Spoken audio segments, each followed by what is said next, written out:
welcome to Saint-Aubin. It's a very exciting day, first race today. So, what's the plan for today? Fast, and high.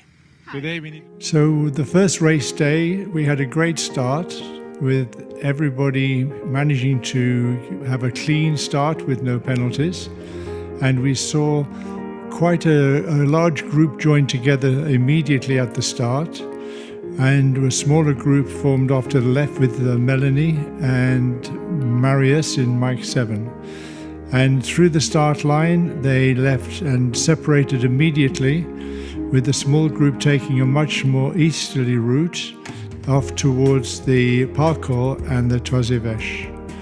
They continued to be separate until the Toisy-Veche, when they went round over the mountain and the Montagne Blanche into the Barcelonnette Valley.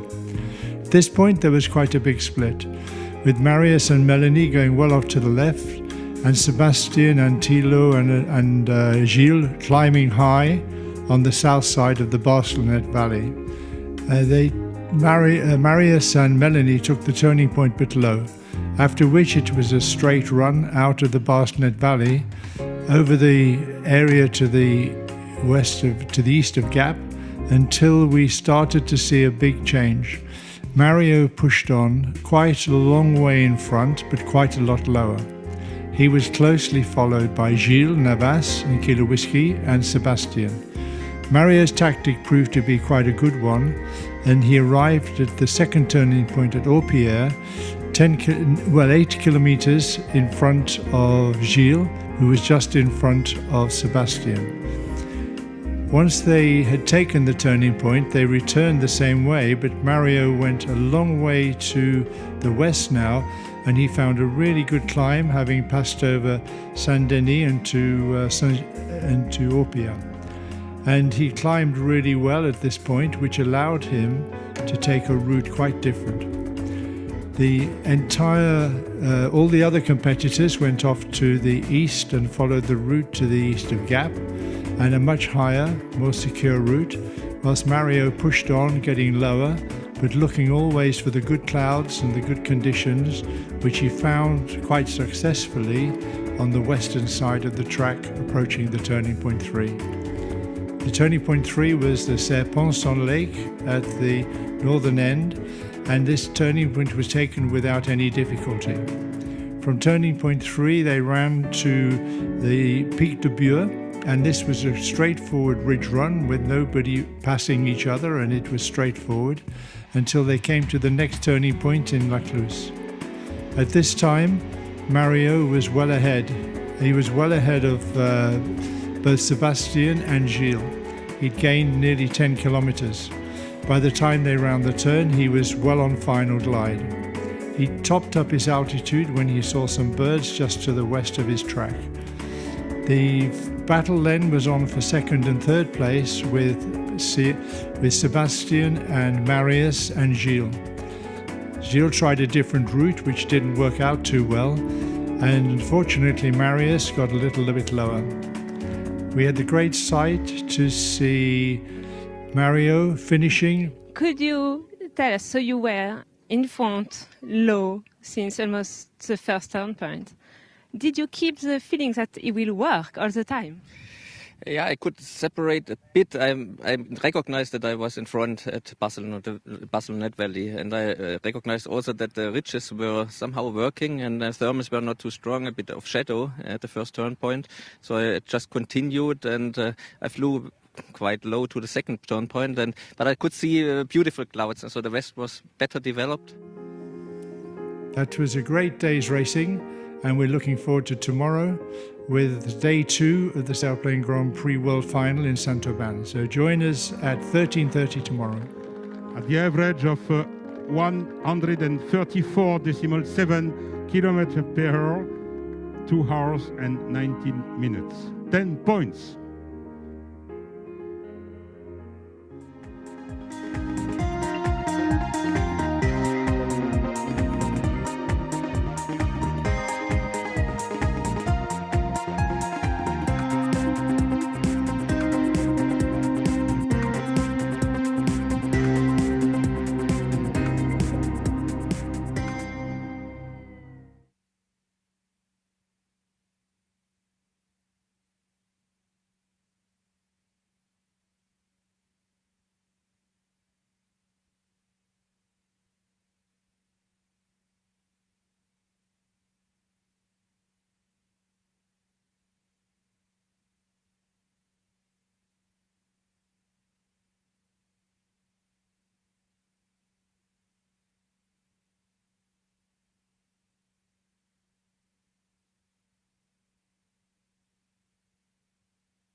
Welcome to Saint-Auban, Châteauneuf-Saint-Auban.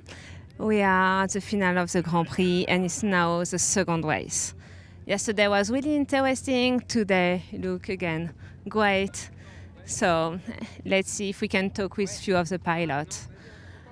Max, do you have a few minutes? Do you have? Yes, thank you. Yesterday, you managed to get 5 points. Was it difficult to win them? Yeah, pretty difficult because I had a fairly difficult start. I was a bit too conservative also at the beginning, and then with the towards the end of the day, I got a bit faster and got in front of quite a few other guys. So it was quite happy with the end. Yeah. The last glide was pretty impressive. How was it? What was the feeling inside it? It was, well, for me it was all right. The mistake I kind of made was to accelerate a bit quickly, a bit too early. But it was not as marginal as it was for some other guys, so I'm fairly happy. So you're happy with your results? Yeah, it's just the beginning, so... We leave you. All right. Put yourself in a glider. Yeah. Sorry, the top line are already here. So we will leave Thomas, who need to be a bit ready for his glider, and go. Yeah. Maybe Philippe have time for us? Philippe, can we ask you a few questions? So 4 points yesterday. Yeah. Well done. Was it difficult to have those 4 points? Yeah, the flight was pretty easy because conditions were standard. There was no trick. Could fly high, so no problem. The problem is that the level of pilot is very good, and so you have to push hard to make mark point and cross fingers that people will do mistakes. And hopefully it happened during the last leg, during the final glide, when pilots were pushing too high, too fast. So I get a bit slower and could manage 4 points. So you are happy with your first day? Yeah, pretty happy for the first day. I'm not in the 0 point club anymore, so now I just need to climb. Very good. Enjoy the race. Have fun. Thank you so much. Okay, let's see. I would like to congratulate Oscar because he did not know really well the area and he managed to have 1 point yesterday. Be careful the winglets. Oscar? How are you doing? I'm doing well. You're not anymore in the 0 point club. Well done. Yeah, that was my most important target, is not to be in the 0 point club. So I've got 1 point, so I'm happy. So the I same can relax today? now. Yeah, hopefully a bit faster. I did a bit of bug racing this morning, and I know where I made my mistakes. So hopefully I don't make the same mistakes again today. Good. Enjoy the flight. That's I it. leave you Thank focus. Sorry. Careful. The wing. And let's go to René. René Vidal from Chile. René? Sorry, what are you talking about, guys?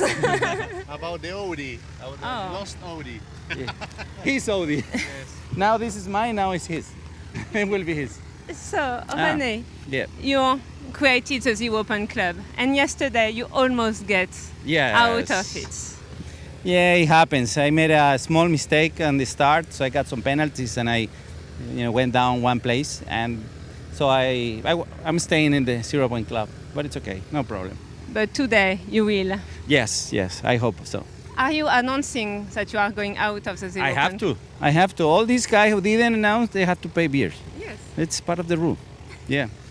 Have a good flight. Thank you. Take care of your start. Okay. Good speed. Yes. And good speed. Good And we will follow you. Viva Chile. Viva Chile. Okay. Let's see Sylvain. Sylvain is a very good pilot. Yesterday he had a pretty difficult day. Let's see with him. Sylvain? Sylvain? Can we ask you a few questions? Of course. How are you doing? I'm fine. Today will be a nice day. We are looking forward to have a high speed and a good flight. Yesterday was difficult for you. Could you explain what happened? Yeah, it was difficult because on the second thermals, close to La Blanche, the mountains in the north, the gaggle were already thermaling close to the hill, and there was no space for me to get into the thermal. So I have to turn left and try to find another thermal, and it was not that good. So the time to come back, the bubble gone, the main thermal goal. So I climb, but I arrived low in the valley of Barcelonette, and I lost a lot of time there, and it was almost over for me. I finished the task anyway, but I knew it would be difficult to score some points. Yes, after he was pretty fast, so catching up was difficult. So today, you push the gaggle? Today it's another day. It's a good thing with the Grand Prix. Even if you lose one day, you can recover the next day. So we start first to the south. So that means it will be much easier to break the gaggle, and I hope we're gonna be fast. I hope so. We will follow you. Thank you.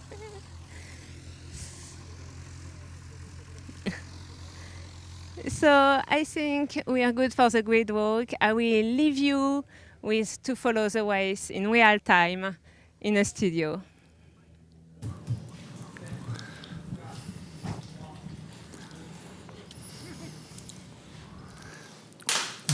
Good afternoon, everybody. Welcome once again to the control room here in Saint-Aubin for the second race day of the World Sailplane Grand Prix Final. We're pretty excited about the prospects of having a great race today because we have beautiful weather again. We had a first-class race yesterday. It was great fun to watch, lots of interesting things happening in the day, and we had a good result from the first day's competition with Mario Kiesling, who won the day at 134 kilometers an hour, closely followed by Sebastian Coe at 127 kilometers an hour, and then Gilles Navat from France at 126 kilometers an hour. Catherine Sen did a very good flight, coming in fourth place. We're amazed to see that. It's her first, I think it's only her second Grand Prix. Yeah, it's first final and second Grand Prix for Catherine. So she flew really well yesterday. We had very interesting situation with the end of the day, when we had Max, who didn't quite make it. Why did you think he didn't quite make it yesterday, Benj? Max says? Yeah. Not Max, sorry, Marius. Marius, yeah, from Lithuania, yeah. There was, I had a talk with Thilo Legaus, who was also with Marius at the same moment, same area, just north of the airfield for 10 kilometers. So they were thinking it was okay, and then they encountered a bad area with a lot of sinking, and so they drop a lot of altitude and energy. So unfortunately for Marius, he has no sustainer, so no engine to get back home. And Thilo had to pull the engine out on his Ventus and made it home with the sustainer. So it was a bit tense, but Marius was okay. You made an interview with him after, and it was really happy, even if he had no points, because he made a point yesterday in another way. He flew beautifully yesterday, and up there definitely. with the pilots who were much more experienced, and it was a shame for him, but it's a bit tricky passing that gap near the control point. Yeah, I can explain a bit. When you have some, yesterday was quite standard things with what we call breeze, and breeze is south wind. And when you are close to Sisteron, it's like a pass. You have mountains on the west and mountains on the east, and it makes this small hole you have to go through, and this makes also a strong acceleration on the wind on the ground. So the pilots who were lower had the most wind heading to them. So it reduced a lot the performance of the glider. And we saw that Sebastian Coe, who was a bit in front, he had to pull and pull and pull to negotiate this area in the best way and to not be too low, because he knows the place and he knows that it's tricky in this area.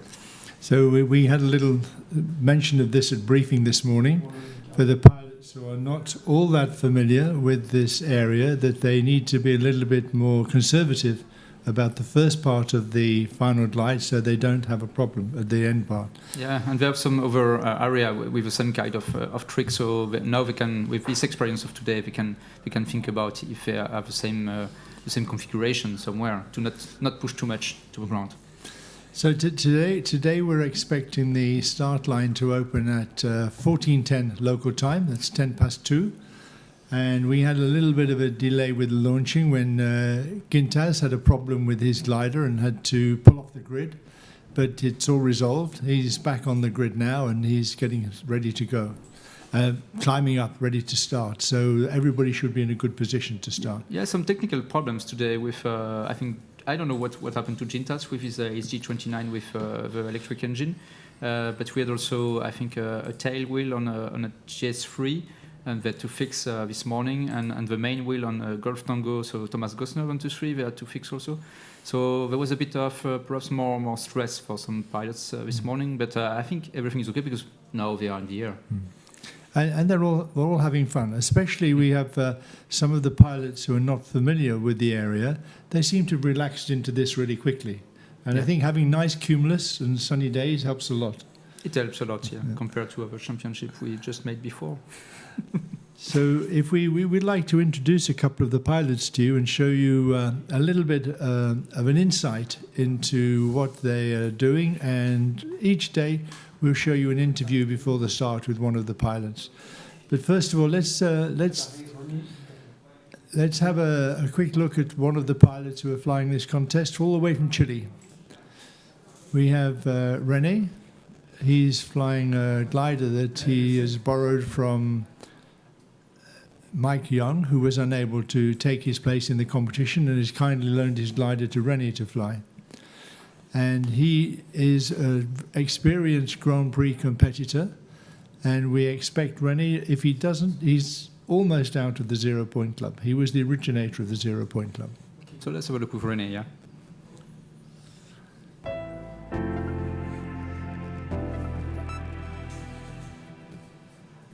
Hi, my name is René Vidal. I'm from Chile. I'm 52 years old. And my expectation here is to get some points and have a lot of fun, enjoy the Alps. And that's really my goal. And I think I'm going to try to make it. Okay? And very good. Okay? Vamos, Chile. Yeah, René is a cool guy. We have to explain a bit about René and this 0 Points Club in a few seconds, you know. He's the president, no? He was the originator of the 0 Points Club. I think it originated in Sistron. I think so. Yeah, when there was quite a split between the pilots in the top 12, 13 places and the pilots below who could never really climb out of the 0 Point Club. Yeah, it was and struggled. Tough weather for this final in Sistron. So it was difficult for the people who don't know the place, and René was part of them. And yes, and they had to make a bit of fun of this. I have no points, but it's still fun. And they made some rules, silly rules about what you have to do when you get a point one day. That's right. But it actually magnifies the quality of the pilots in the Grand Prix. That the margins that you win by are seconds, and over the period of 7 days of racing, you could measure the difference between the top 5 or 6 pilots in less than a few minutes.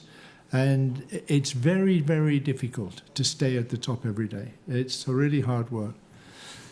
And we have another pilot we'd like to introduce to you today. Yeah, Katrin Zenner, yeah. It's Katrin. Katrin, one of our 2 female pilots in this Grand Prix, along with Melanie Gadolet.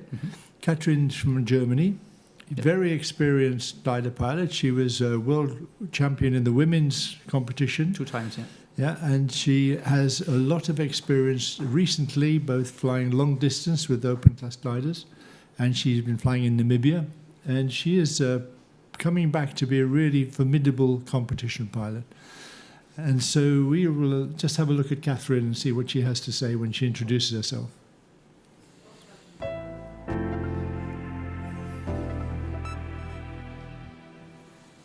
Hello everybody, my name is Katrin Zenner. I'm from Germany, from the southwest part of Germany. I normally fly in the Black Forest and the Schwäbische Alb, where we have very good gliding conditions. I'm part of a big gliding family with a lot of glider pilots. So my father is a glider pilot, and my daughter, which is my crew here, is also already a glider pilot. This is my second Grand Prix I'm flying. I only flew this year one qualifying Grand Prix, and I must say I really love it. It's the direct competing against your competitors, and you don't have to worry about start tactics, when do you want to start, so it's just countdown and then you go. So I really love it. I fly my Martini J3. I love it really. It really flies well here, also against the other models which are competing. And normally I'm also a JS representative for Europe, so I'm working for Jonker Sailplanes. So I just tell you, stay tuned, have fun, and watch the races online. Have fun. So, thank you, Catherine. Very, very cheerful, very positive competitor. Oh, yeah, she is. I've known Catherine for quite a long time, and her father, Klaus, he is a great guy. He was a great family, no? Sorry? It's a pilot's family. Yeah, they do gliding for a long time. That's right. Her husband as well was also a good competition pilot. And we go back to the days with Klaus when he was flying things like Glasflugel 604. And he was always a great technician, had made a lot of contribution to the modification of some of those high-performance gliders, the Kestrels and the ASW gliders in the old days. And so was it the 60s, 70s? Yeah, 70s and 80s.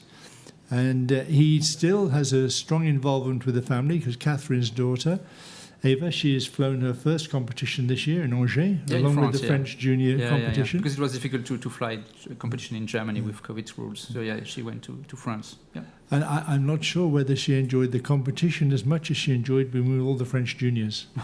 That's fun, yeah, for sure. And you can see also the family of Thilo here and the youngster from Thilo. They enjoy to be here because it was also difficult with COVID to have a bit of interaction with the other juniors. That's so now right. they're back, yeah. A new generation of youngsters who will take over, and one day they'll be talking about how Catherine used to fly years and years ago. But that's a continuation we hope is a very positive thing in our sport. It's a very family-orientated community. So we have a bit of noise with a helicopter coming here for a few seconds. It'll be going by in a moment. Yeah. And we are 15 minutes before the start. We will give you a rundown of the task and what we expect to happen today, then the weather. But before we do that, maybe we should just listen for a few moments to Werner, who is talking about his AS 33. 33. Yeah. Difficult to remember all the numbers because there's. The first AS glider I bought was a 20. And so they've been going a long time now. And you flew a K6 perhaps before for the Schleicher thing. K6, that's right. But yes, Werner from Austria, and let's have a look about a long interview with Werner about his glider also. Hi, Werner. What are you doing? I'm optimizing my glider. I make a new center of gravity, a little more to the back, for more competition perfection. So it's a brand new glider, it's the last model. Could you tell us a bit more about it? Yeah, it's very new. I've flied since 1 month.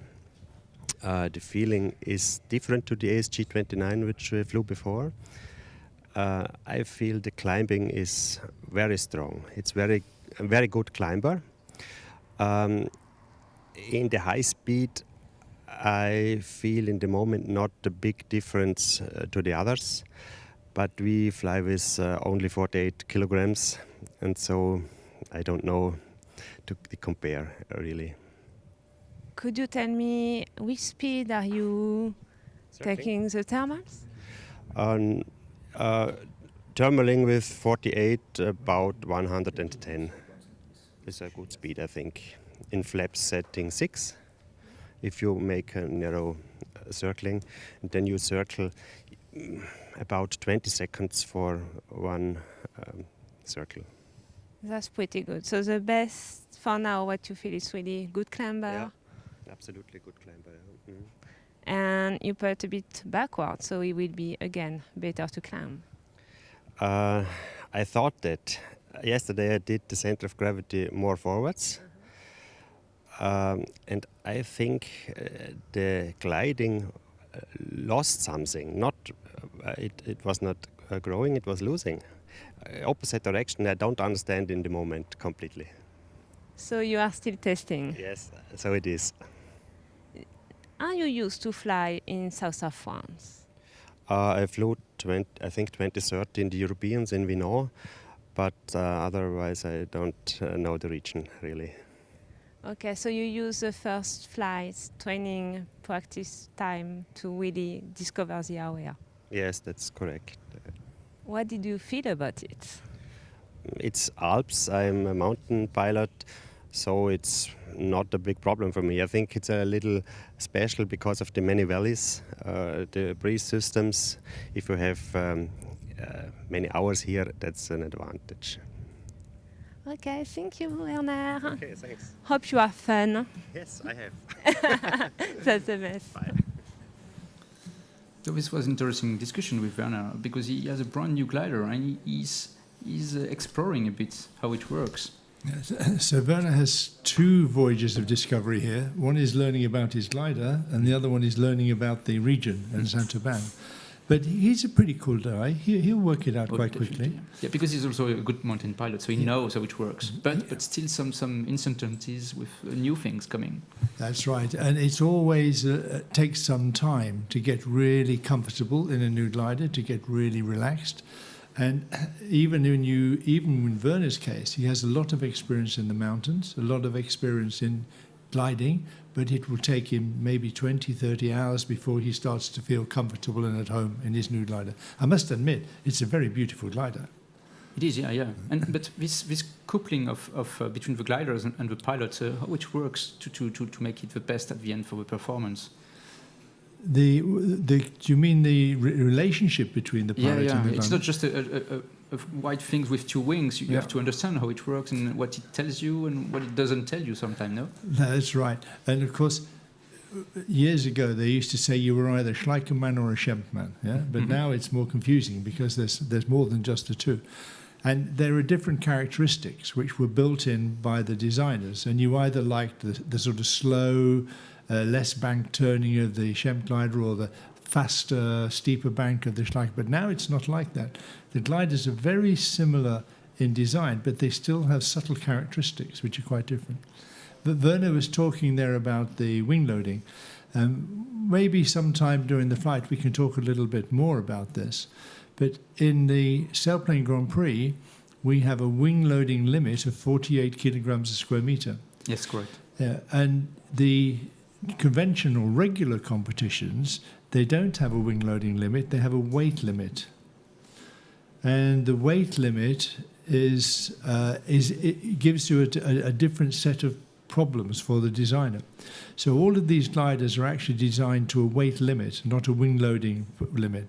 And so we see quite a difference in the performance. We try to even up the wing loading, but there is still a little bit of difference in the performance because they have different wing areas. And Werner's flying at about 10 square meters.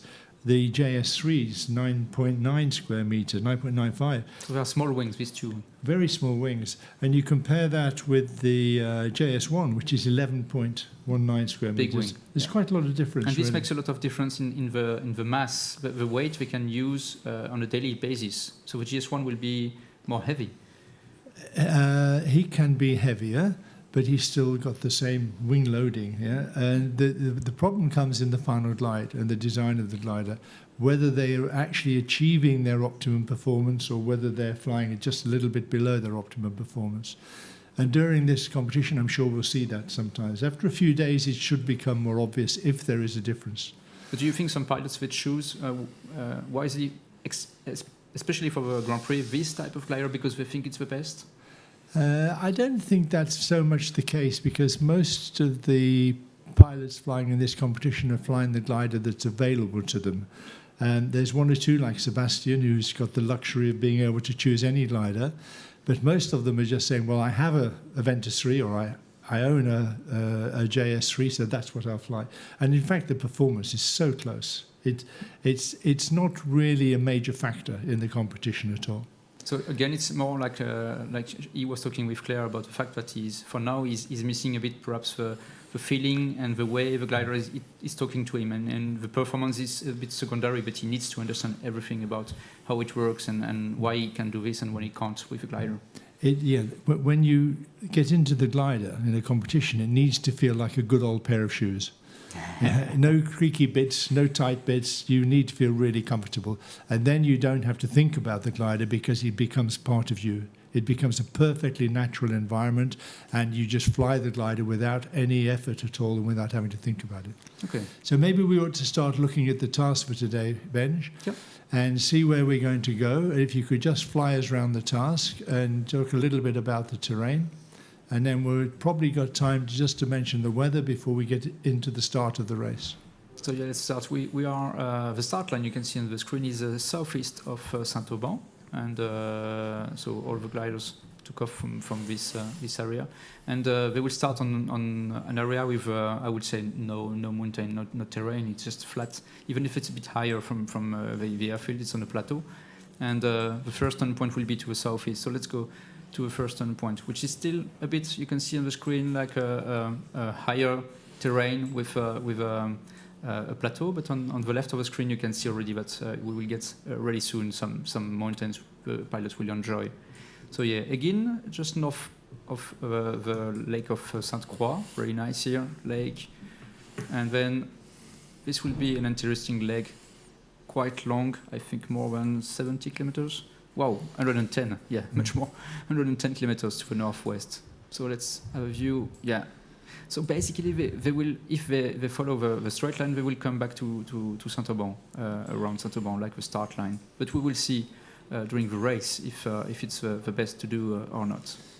Because there are two options on this leg, I think, Benj. You could take a westerly option or an easterly option, and that will be really critical to the result in the race. I would say they go a bit right because you have much more well-oriented slopes they can use with the sun and the breeze, because today is again southwest breeze, so southwest wind, and it's blowing on the slopes in a good way.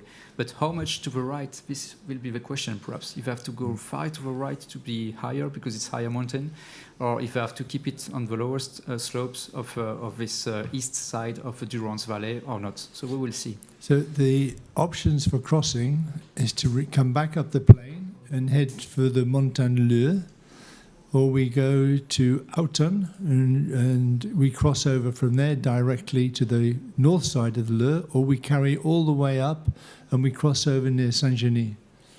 Yeah, there will be this option to follow these hills here and then to go through this pass here and to keep it to the right like this. So this is the east solution. Or they go past here and perhaps you have all these mountains here, making a bit of help with the sun for good heating, and then it will be much better also to follow this line. But for sure it will be perhaps difficult here because it's the big valley of the Durance, and normally there is much less energy. But we will see what is the best. And then they come up to the turning point at Lucondiwa, which is just after the Col de Cave, where we went yesterday. Yeah, it's not the same valley as the Bueche and Durance Valley. So they will be outside of the comfort zone, perhaps, of this Durance Valley for the people who know the place. But yeah, we will see what we do in this area. One of the interesting issues to contend with is that when you cross out of the Durance Valley into the Diwa Valley, you can get quite a different cloud base, quite a different condition. It can even be stable. It can even be no cumulus. The air mass can be completely different. So we will see. I think we will have some insight with views from the gliders, and we will see what it is. But yes, it can be completely different. So perhaps a rhythm will change in this area. So third leg is going through a bit like yesterday through Pic de Bure. So let's go to Pic de Bure. This is the biggest and wide thing You can see to the left of the screen. So you have Pic de Bure, and then they go to Gap City. And again, a bit wide, valley, and but you have some good slopes around, so it should be normally no problem for the pilots. So if there is overdevelopment over the Pic de Bure today, which is a possibility, they can take a more southerly route and come in from the south side of the turning point. Always. You have to sometimes to think about less energy, so smaller mountains. So let's see the third leg. We go to the airfield of Aspres-sur-Bêche. This is the same area, a bit like yesterday, so you will be much more understanding everything about this area. So Aspres-sur-Bêche. And the beautiful curved mountain just to the north of Aspres, what's this one called? Just at the bottom of the screen you have what we call Les Apôtres, and this is just here. And it's a hang gliding also spot. They start the pilots from here. So if the wind is blowing like this from the south, it will be really nice, and perhaps it will be one of the last spots they use before going back to Saint-Auban this way. And a straight run back, final glide back to Saint-Auban from here? Perhaps we will have, there is an interesting thing sometimes, just because you have a wind coming from this here, so it's making like this soft wind, but you have also a bit of wind coming from the west if we have a bit west flow here. And this can make a really interesting area here, which we call a confluence, a convergence of wind, and this makes a lot of positive energy here for the glider. So perhaps we'll use this way, or like yesterday for some pilots, they will have to go along this way if they are a bit low. But avoiding the center of the valley where there could be a subsidence and encountering the same problem as yesterday. Yeah. So that's an interesting tactic. The pilots who are not familiar with the area, they may decide to take a very conservative approach and get high really quickly, but a pilot very familiar with the area might decide he could just trust to one of these convergences working and run into it lower down. Yeah, so let's go to the start. We need to check this 1 minute before start line now, if everybody is at a good place. But yes, the finish will be interesting also because some pilots had a fail yesterday with the finish. So perhaps they will think twice before pushing too hard. So it seems to everybody is okay. Yeah. The limitation on the start will be today? 1,800 meters. Okay, so all above. Yeah, and we can see everybody is above that. And they're all behind the start line in a good position. So we zoom in now because we're only 30 seconds to go. And zoom right in to see what's happening in the start here. And Mike 7 is turning to the left, waiting for his moment. He should straighten up out of this turn. 20 seconds to a start, and they go to the start line for a lot of them now. Yeah. Good position. Nice, tidy run in from everybody. It looks well ordered. It looks like some people have already decided to run on the right side or the western side of the track. It makes quite a difference with a start line this length that if you choose the good side, the side with more energy, then you can get a boost almost straight away. Oh, yeah. And we can see Sylvain's there, one of the first to cross, and Werner is away, Marius is away, and Alfa Romeo. And it's very good to see such a positive start there. Oh, what's 2.5 doing? I'm afraid we will have some penalties because I think they are quite high, but we will see. Yeah. Sometimes it's a bit of Uli looks like he was probably running through it. It's actually much more difficult than people think to make this start because you are approaching the start line, you have the altitude correct, you have the speed correct, and then you fly through some rising air or some energy, and before you can do anything, you're above the start height. So you pull the air brakes out, and then you lower the nose a little, and then the glider speeds up, so you're now above the speed. This is tricky, yeah. This is really tricky. Yeah. And you can't really turn because you have people either side, so you have a big problem. Yeah, you're a bit trapped sometimes, so you have to... So I can see that some pilots, they want to keep... They are more conservative, and they are behind the pack. And it's okay, because it's not here, I can win or lose. Or it's really tricky if it's like this. So, but we see Gintas started well off to the left side of the track, and he's lost immediately. He's lost 100 meters immediately. So he didn't choose a good energy line going through the start. He's drifted off the line. Maybe he's seen something that he's going to pick up later on to try to get back into the same rhythm as the others. They have nice cumulus. The cumulus base looks to be about 2,100, 2,200, so they should have a very straightforward run out on this first leg. But you were talking about the fact that the start line is quite wide, and you can choose, perhaps Gintas on the left of the screen choose to be on the eastern part of the start lines, on the left part of the start line, because you want to reach as soon as possible the small mountains. And the other, no, we go straight. We use the plateau, and we are happy with this because there are some cumulus, so it's okay. So it's a bit early yet to worry about who's ahead, because I think they pretty much all stay together. And we can see that there's a climb has emerged here, and everybody, well, who's taking it? Some people are taking it, and it was Echo Golf, Philippe who found it, and he's turning left, and he seems to have attracted most people. Werner, he doesn't want this, he's gone on, and Uli's gone on. Uli's probably still annoyed about the start, but we'll see when we're finished. Maybe it was just a data glitch. I think we have some footage from inside the cockpit of one of the pilots who is now close to the As Valley, so if we can get this. Oh yeah, so this is the footage from the cockpit, and you can see that you have the lake of Sainte Croix, which is on the top of the screen, and this is close to this. You have the turn points. It's a bit stormy today, but should be okay for this first turn point. We have no fear for today. And climbing back up above 2,000 meters, the Alfa Romeo Gintas, he's decided that the different tactic, he's going to go straight for the mountains. He's going straight onto the east to run along Mont-Denier? Celle de Mont-Denier, yes. Celle de Mont-Denier. Yeah. And this is above Dean, above the Moustier. Exactly. Yeah. Moustier. And so I'm doing my geography lesson again.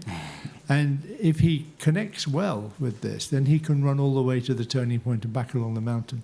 We know that when we make this kind of start, it's a bit messy, and it makes a lot of choice difference. And you can see on the screen, okay, on the left, Gintas, going to the lines of mountains and expecting something great and a line of energy.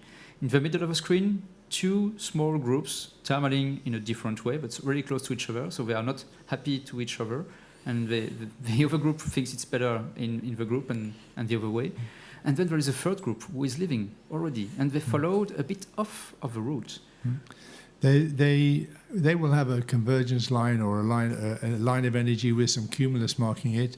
And if we look at the people in this group, with the exception of Melanie's quite experienced in this area, and Mario is with them. Well, you've got to expect Mario to be on the money. It's a German team, and with Austria also. So it's many French, many Germans, and Werner Amann with 33. So you think Melanie's flying with the German team today? We will have to ask her if there was a plan like this today. But it's good to see that Melanie is in front of Mario and not behind him. It's nice, and Mario can follow Melanie for a while. And they're going well here. Sylvain's with them. Sylvain's got something to prove today. He's not a pilot who likes to be in the 0 Point Club. No, he's not really used to that. Didn't have a great day yesterday, but he's very determined, and he's a very good pilot, very experienced, and he should be up there in the higher place. And I think today he will try to prove that.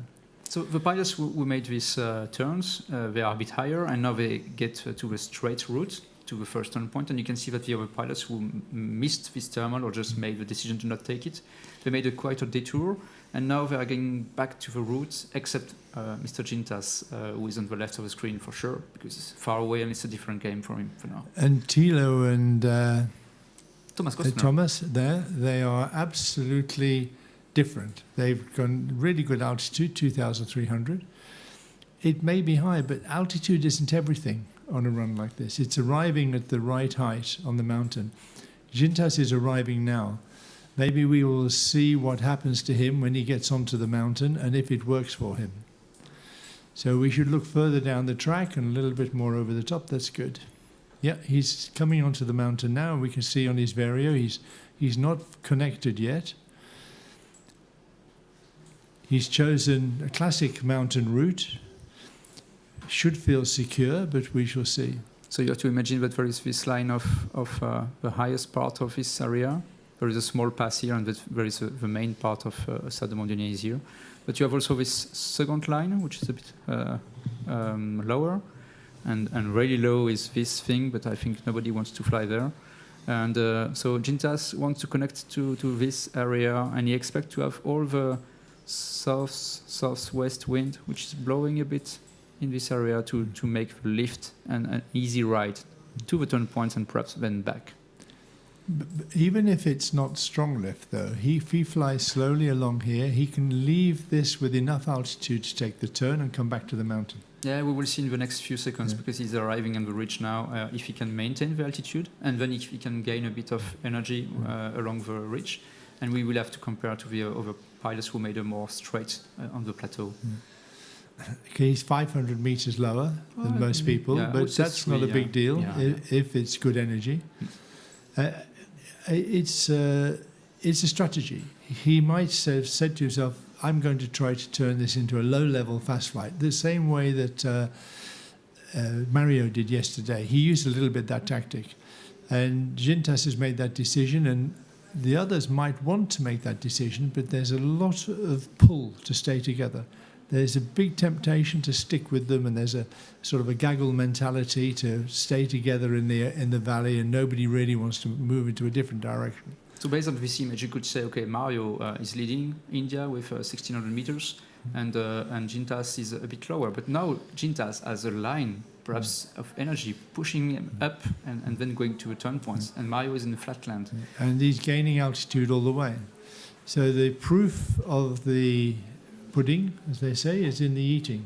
So who will come to the turning point first and who will come highest? Yeah, but I think he has to stop. Gintas is stopping and struggling a bit for now. We'll see in a few minutes. It looks like he's not really gaining as he had hoped to gain, because one would expect to gain maybe 100 meters flying along this top, and if there's not enough energy and it's just not working well enough, then he's going to have to climb. So we are in the second race of this World Final, Series 10, and the pilots are reaching the first turn point, which was a small leg, I think 20 kilometers, something like this. Yeah. That's why also it's a lot of options. It's such a small distance, and this makes a bit of a messy start, but we will see in a few minutes who made the wise options to make this first point. Thilo's still got a vast altitude, but I'm not sure it will have brought him any benefit. I'm not sure he'll have gained very much by stopping to climb that high. There's a feeling of want to hurry up to catch up when you get higher, and the temptation is to fly a little bit faster. We can see Gintas is climbing pretty well. He's not really gained that much yet, but he seems to have a core there which will bring him up, but he's definitely losing out now. He's lower than Mario, and Mario is still running straight in. Mario and Marius. Marius is not holding back again. No, never, I think. Marius, unfortunately, yesterday didn't make the finish line. He landed in a field just short of the finish line because he didn't allow enough in the final glide for the poor air mass that you get around the control point in the narrow part of the valley. But it doesn't seem to have affected him. He doesn't seem to have made him want to slow down. He's still out in front, and he's still up, as they say. He's going for it. He's happy to be pushing out there. It was a bit sad for Marius because I think he was pushing a bit too much and too early, because also he was with Sébastien Carouard and he was with our French Gilles Navas, yeah. and they were a bit higher and they pushed a bit more, and they have the last generation glider, so perhaps his glider is a bit less performance at high speed. And then he lose this 50 meters, and it was enough to make him outland, and then the other guys, they went to the final line. So it was difficult, but yeah, he's cold head also, really cool guy. Because Marius actually arrived back at the finish line, but too low. And because he was too low, he was actually too low to reach the airfield, because the airfield's on the plateau. So he landed in the field at the bottom of the plateau, right next to the airfield. So it was very close, maybe another 50 meters in the early part of the glide would have made a big difference for him. So Mario Kisling leading this pack, but I think Eco Juliet, Mr. Philippe Depechy from France is a bit higher. 25 is Uli Schwenk from Germany. He's also a bit higher, 100 meters higher. So Mario is making this detour to the slopes on the left of the screen. You can see.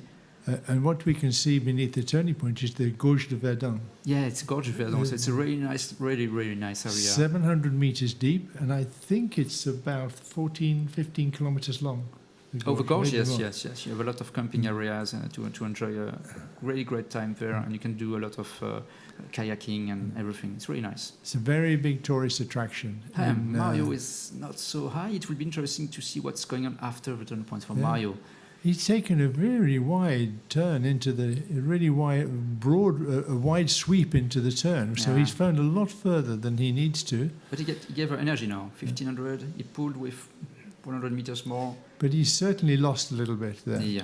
He's definitely lost a little bit. Philippe Depeche seems to have held it really well, and Marius seems to have held it really well into the turn Werner as well. Hamann also Whiskey Golf. Oscar's got his hammer down today. He's put his foot to the boards. He's got a point now, so he can really go for it. It was a plain area for now, so we will see what's going on with the mountain. But he knows how it works. And everybody's turning now, turning. They're climbing at the turn. And Except Mario is turning in the other way, but it's lower, so he will have to do something. Yeah.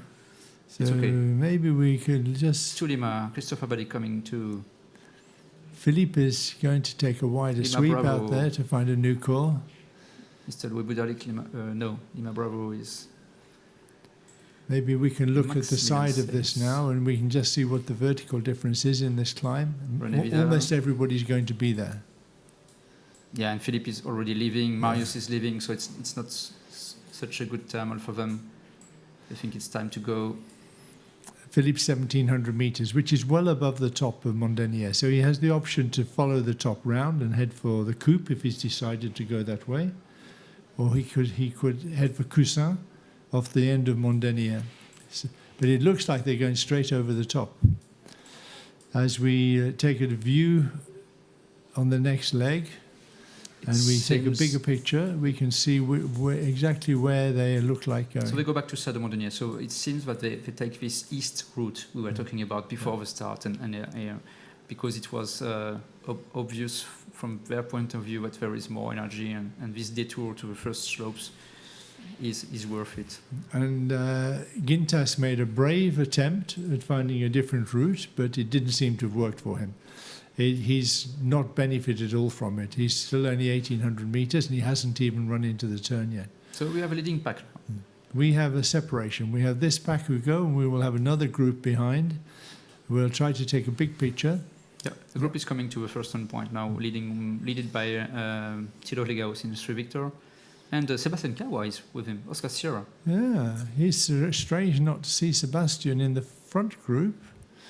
But we know Sebastian. We know Sebastian. He will be at a good place with good time. Suddenly he'll pop up in the middle of the front group in 3rd or 4th place, and we won't have noticed quite how he did it because he will sneak up from behind.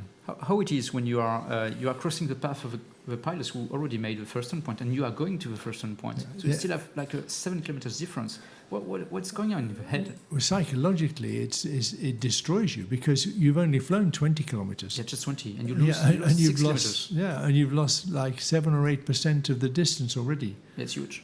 And the other problem you have is staying in touch. Now, all of the pilots will have FLARM, and the FLARM is going to give them a map or an indication of the other gliders and where they are. So they don't actually need to see where they've gone. They can trace them on the FLARM to get the route. But if you only follow the same route, it's almost impossible to pass, unless they make a mistake or they get stuck, because you can only fly in the same energy. And this classic now, Mondenier, and then along, and then we'll drop onto Cousin or directly onto the coupe. I think we will go directly onto... good question. Yeah, we can go to Ben. Ben is just, I will show you where is Ben.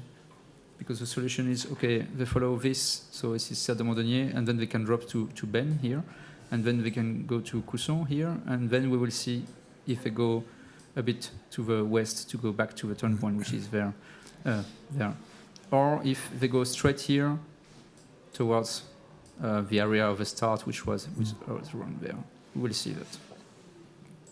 What's your money, Benj? Which way do you think they'll go?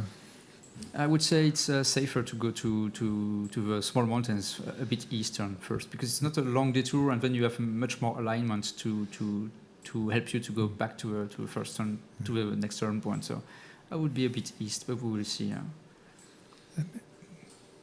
And it will be quite spectacular to be on the top of this mountain now. They get a little bit closer in behind René there, and we can see René's view as he comes along. Maybe the ribbons are a bit long today, and we could probably shorten those. You can see the style of the pilots when they are on the ridge. It's up and down like this. It's a roller coaster, and they bounce and bounce in the lift of a mountain. And now they're tunneling. Yeah. Now they're stopping to find that one climb they need at the end to help them make the decision. So why stopping? You can see Mario is not stopping, and Werner also. Why stop? Well, I suppose that there's two reasons you want to stop. One is you're not confident about what's going to happen ahead, but also it gives you the option to follow or to choose your own route. You can see what happens to the guys in front, and if you buy that time, it helps you just get that edge. Helps you make the right decision. Is it time to not make a mistake too soon, too early? Definitely, just stay with the pack. Definitely, just the chasing pack is coming now with Peter Panek heading with IGC. You've pushed on ahead now, and you could really make a difference. You could really leave everybody behind. But if you don't get it right, then in this sort of scoring system, you just get beaten so heavily because you could find yourself 10th. And even though you might only be 2 or 3 minutes behind, it's a lot of points. So just in front of a pack is winning, and not a long distance in front. Well, it happens. We saw yesterday Mario broke away. Mario could break away today, and that's his style of flying. He could do that 5 days. If it goes wrong on one day, it could be really expensive. So you need to have a strategy for this, so you recognize when it's good to push on and on the days when it's not so good. Actually, I'm with Mario. I think that the altitude they're at, they can go on quite nicely here, because we know there's normally plenty of energy on this route, not usually much difficulty. I don't think the climb that René and Lima Bravo with our friend Maximilian, I don't think that climb was that great. They haven't climbed so high. Look, they're still only 1900 meters. That's quite... They will use a lot of that altitude to catch up with Mario, especially if he starts running in the energy line.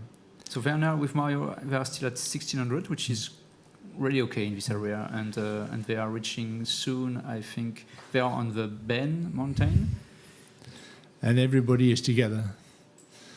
Everybody is together now. With a bit of this altitude difference, the chasing pack was 300 meters below, and so you have 2,300 now for Philippe Depechy, who is the highest, and the chasing group is 1,900, 2,000 meters now. I would have thought, Benj, that maybe the main reason for taking a good altitude here is if you wanted to go straight across. Yeah. There doesn't seem to be so much point in taking this climb right up to 2,300, maximum 2,300 meters if you want to then follow the coupe and then go across to Crête de Limon and on this direction. But Werner Amann on the top of the screen is now 1,700 meters, so he's climbing. And Tango Lima, so Louis Boudalic from France, is also looking for the same spot now. And Mike's at 7. Marius Pluskokas, you can see on the left of the screen, from Lithuania, is now heading much more straight. So we have two solutions, which are quite clear now. The highest, they won't go straight, and the others, we want to follow the slopes.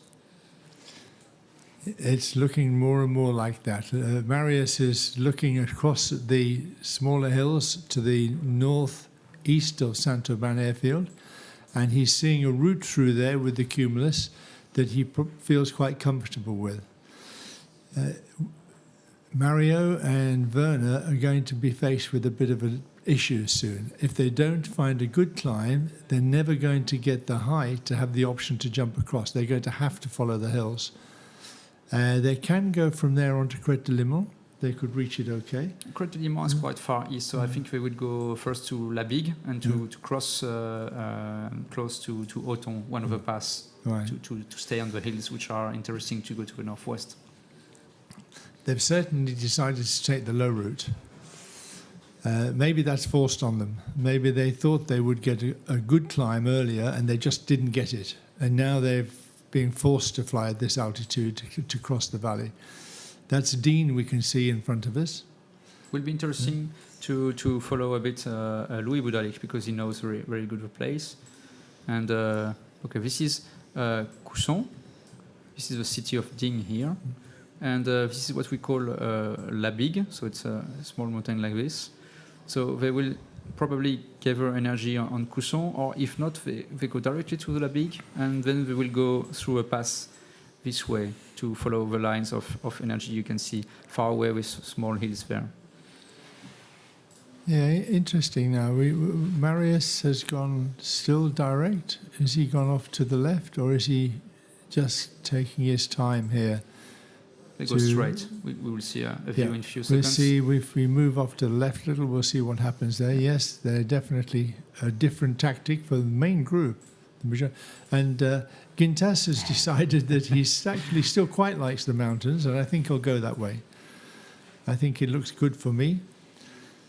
So Marius, 1,800 meters on the straight route. Let's call this the straight route, and Mario and Werner Hamann on the right side of the screen. They are 200 meters below, so it's not a huge gap for now. Yeah. But still, they have now some perhaps energy, but also some high mountains. But look at the difference in the speed. Mario, before we lost him, was only flying at 160, 165 kilometers an hour. Marius was flying at 190, 200 kilometers an hour. But you have to imagine when you're in the cockpit, Marius has a free space. It's low terrain in front of him. And compared to Mario, who has some mountains, so you don't want to push on the stick and go faster, because you have not this freedom in front of you. So you have to think hard, how and where. It's yesterday when we were talking about dominating the mountain, it changes your approach. It changes the way you feel when you're looking down on the mountain to when you're looking ahead and you're looking up at the mountain. And you feel much more confident to push on. You feel much more confident about what might happen when you're above it. Yeah, it's like in the ring for boxing. If you have a big guy in front of you, the approach will be completely different. I'll bow to your superior experience at boxing rings, Benj. I've avoided that. But it's good because we now have one group which is going on the route that we actually anticipated would be the best route. And the critical part for them will be climbing in a moment or two as they come up onto the ground north of the Dean Valley, but then the crossover.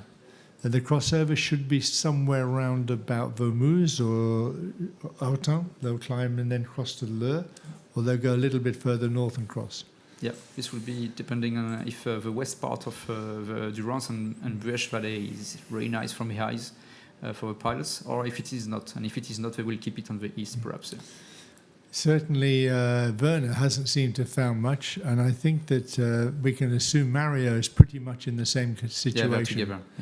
Yeah. So they're not really climbing. They've slowed right down. Werner's flying at 160 kilometers an hour. They'll come on to the La Bigue. Is that the Crête de Liman they're coming on to? They've gone left towards the Bigue. Yeah, La Bigue. Yeah, because Crête de Liman is to east, I think. Yeah. So we are losing a bit them. It's interesting because on the middle of the screen, Echo Juliet, so Philippe de Péchy stops again. Is the highest of his leading pack of the straight route, I would say, but he's stopping to get a bit more altitude to reach, I don't know, perhaps he wants to cross as soon as possible the Durance Valley and to go to the west, or he just thinks that it's a bit wise and a bit more secure to be a bit more higher to go back to these small mountains in front of him. But it doesn't look like it's been a great climb. No, it's quite limited. He's leaving, I think. Yeah.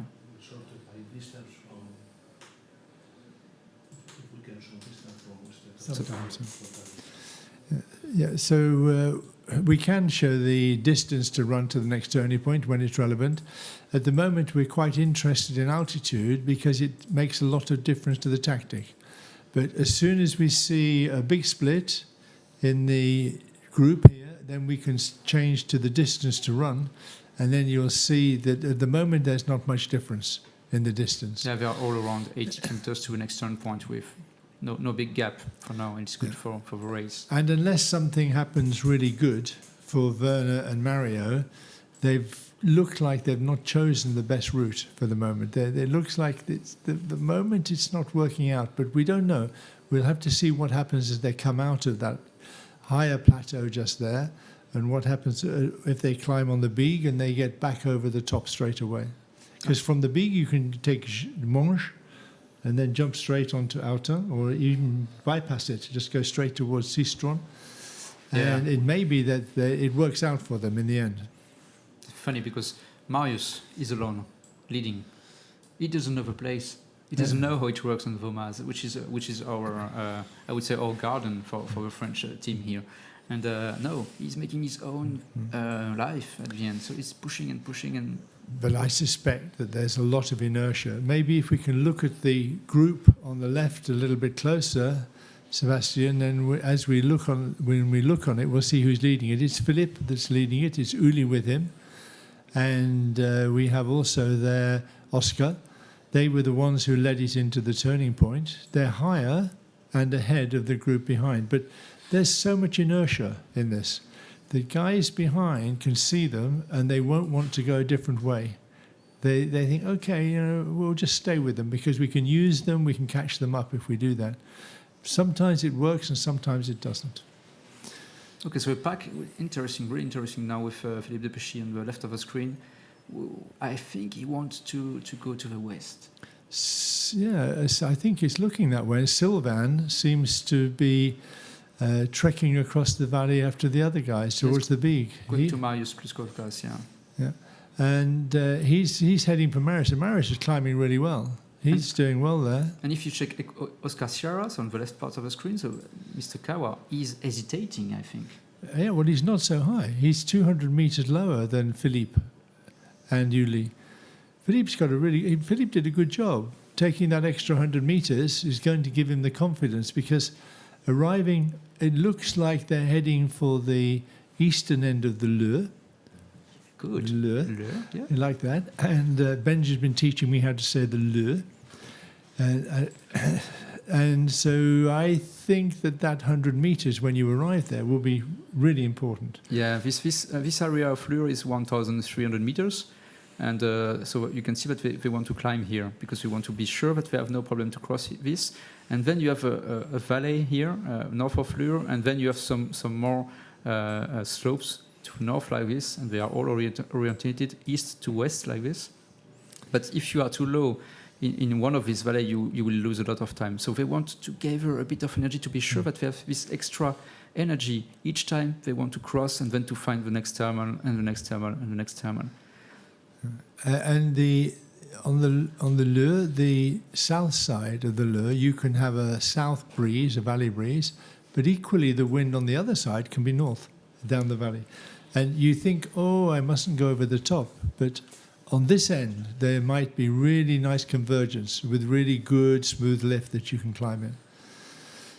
We can show you perhaps from the ground the current weather from the airfield of Saint-Auban, because the pilots are now really close to the airfield. So just to have an idea and to show you the cumulus clouds, which are okay.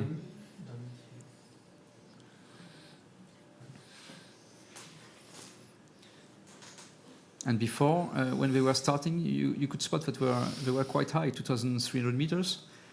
So the ceiling under the cumulus they can use is still interesting, and they are all looking for the good thermals in this area. Yeah, and we can see that Marius has made 2,000 meters, which is nice. It's great. And India, he's still going with Werner, and they're still going up their way. We shouldn't lose track of them. We should get data from them again in a moment, and we'll see how well they've come out of their route. So just a few seconds to show you the sky from the ground here. And the pilots are just on the top of the screen, high under the clouds and climbing to get more energy. Certainly looks beautiful. It is. If later on we shall give you some views to the north where there is actually a lot more cloud. And it's a little bit trickier because the central part of the valley is clear and no convection. And it's quite a lot of cloud to the northeast and to the west side of the valley. But now we'll find out. If here's India coming out of there. Maybe Whiskey Golf in India have aced this because they've come out at 1,600 meters. They're in a pretty good place there, I would think. They're coming up to Autun. Yes, they are passing Autun now, and they are. I don't know if they found a thermal now, or if they want to keep pushing and go to the pass of Les Monges and Col de Jouer. Col de Jouer, sorry, not Les Monges, and to keep going to the north and following a really standards, I would say, when you are low. So they went from Labig, which is here, and then they jumped here on Autun, and then they go to here, which is Jouer. And this way they can follow the small hills and go to here, Malop. The city of Gap is here. And then follow this slope here. But at one time they will have to climb somewhere, because then they have to change and to perhaps follow this way and to the west, or if they are high enough to go straight, we will see. Very interesting now to see how well they can pull this off. I suspect that Marius and Philippe are going to pretty much come together. They're going to arrive by the Leur at more or less the same place and altitude. So it's good that the route that Marius chosen has been a good one, but he hasn't lost out by it. But the main group are staying with Philippe. They still think that Philippe is the guy who's going to show them the way. Yeah, and perhaps they have no information about what is going on to the east. Yeah. So the three guys who made this east route, they are pushing and they're quite far away. So it's difficult for the equipment inside the cockpit to have this info. Yeah. And so the people on the west, now they think, okay, we need to make it safe, we need to climb, but they are losing time. They are. And of course, whilst you have this good information in the cockpit from the FLAM, when you have 20 gliders, plus we must remember there are a lot of local gliders flying. You don't see on the screen, yeah. There can be so many gliders on the screen, you cannot tell who is who, and it takes too much of your mental capacity, so you're not able to compute all this, and you just don't take it in. See, we have Sebastian's at the back of this group. He's higher. But he's certainly not leaving first. Oscar's away with it first. And then we have Christophe is there leading off as well, and Catherine and René. There's quite a little gaggle form there, but they've got to stay in touch with Philippe if they really want to use him. Marius has done a great job. He's arriving higher. Yeah. Connecting to the west now in a much more easy way than the others. And Gintas and Melanie, they're doing okay, but they're really falling behind now. They really will have a problem to try and catch up. But they know that they need to invest a bit of time here. But you can see that the people on the west here, Thilo is quite low, and it's this area with a high mountain of Leur is problematic. And Marius made a really good job to connect from here, making high, and go straight to the northwest now, and then he will reach some really nice conditions. We will see in a few minutes, because we have one webcam which is here on an airfield, and we will see the condition in the south where they are coming now. We have good data again now for Whiskey Golf and for India. Maybe we can have a look at the route they're taking and see what happens, what is in their minds, try to guess exactly how they're going to plan the next part of the flight. They're going, well, we can probably, when we zoom in a little bit more on this, we probably get a better idea of exactly where they're running. So they are now crossing what we could call the Jouer, and I think they are heading directly to what is called Malop. I will show you on the screen, which is just on the right side. So this is Jouer, and they just followed it and then go away. And this is Malop. And Malop is very nice because normally the wind is coming from southwest like this, so it will be very nice. And then you have to cross this Valley of Durance, which is going to Gap this way. And then you have a nice crête de sel here, also normally with southwest wind blowing. And the altitude of Malop, what do they need when they get there, Benj? Is it? If they want to bounce, they have just to be at the right altitude, so on the top 1,400, 1,500, and I think they are reaching this altitude, will be okay. And the question will be, do they want at one time to really climb, and where in this route? Well, Mario's been here yesterday. Yes. He was running more or less the same route, a little bit to the north, and he was running it low, and he seems to be quite happy to do that. He's obviously got a good feel for this, and I think Vern is very happy to learn from Mario. He's very happy to fly with him, and I would think that Mario would be quite happy to have the company. But you know that it's also a bit dangerous to think about the day before, because today is another day. Yeah. So it can be also, okay, yesterday was okay, but today we have no idea. So this is Malop, great view of Malop, just before entering the valley of Gap Talar. And Mario is a bit higher, and that makes a very big difference. When you come onto the ridge lower, it makes a big difference. You have to go further each time you come to a piece of mountain that protrudes, and you have to go round it. And I think that they will run okay on this, but I would have thought it's more comfortable to try to climb somewhere here, even if it's only 200 meters, 300 meters, to give you a better chance as you cross over to the cell, to Crête de Sel. The problem will be if you expect to have a good thermal and it is not here. Yeah. So what do? You keep going, or you accept to lose a bit of time and invest time to get more energy to be more safe on the next slope? This is a big question, and you don't know. And between the expectation you have, because there is a big, nice cumulus there perhaps, and the reality, there will be also frustration in the cockpit. Yeah. Well, we saw Mario pulling up into the first bit of lift here. And we can get really close in to watch them climbing out of this bowl.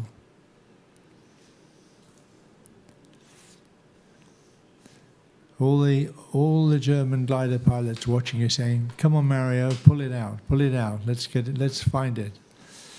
But you know, if it's there, he'll find it. If it's not there, well, there's nothing you can do. There's nothing you can do about that at all.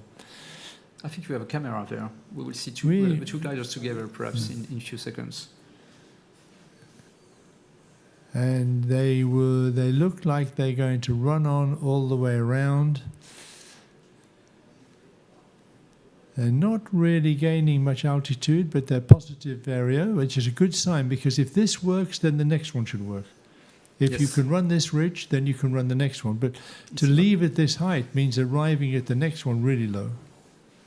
Well, what do you think? 1,100 meters? That's not very high. It's not so high in the next slope. It will be difficult. Yeah. Here we go. Maybe they're going to pull it now. Maybe they found what they need to get the altitude to cross over to Crête de Sel. They're having fun, having really good fun together. Bouncing on the slopes is really fun. Yeah.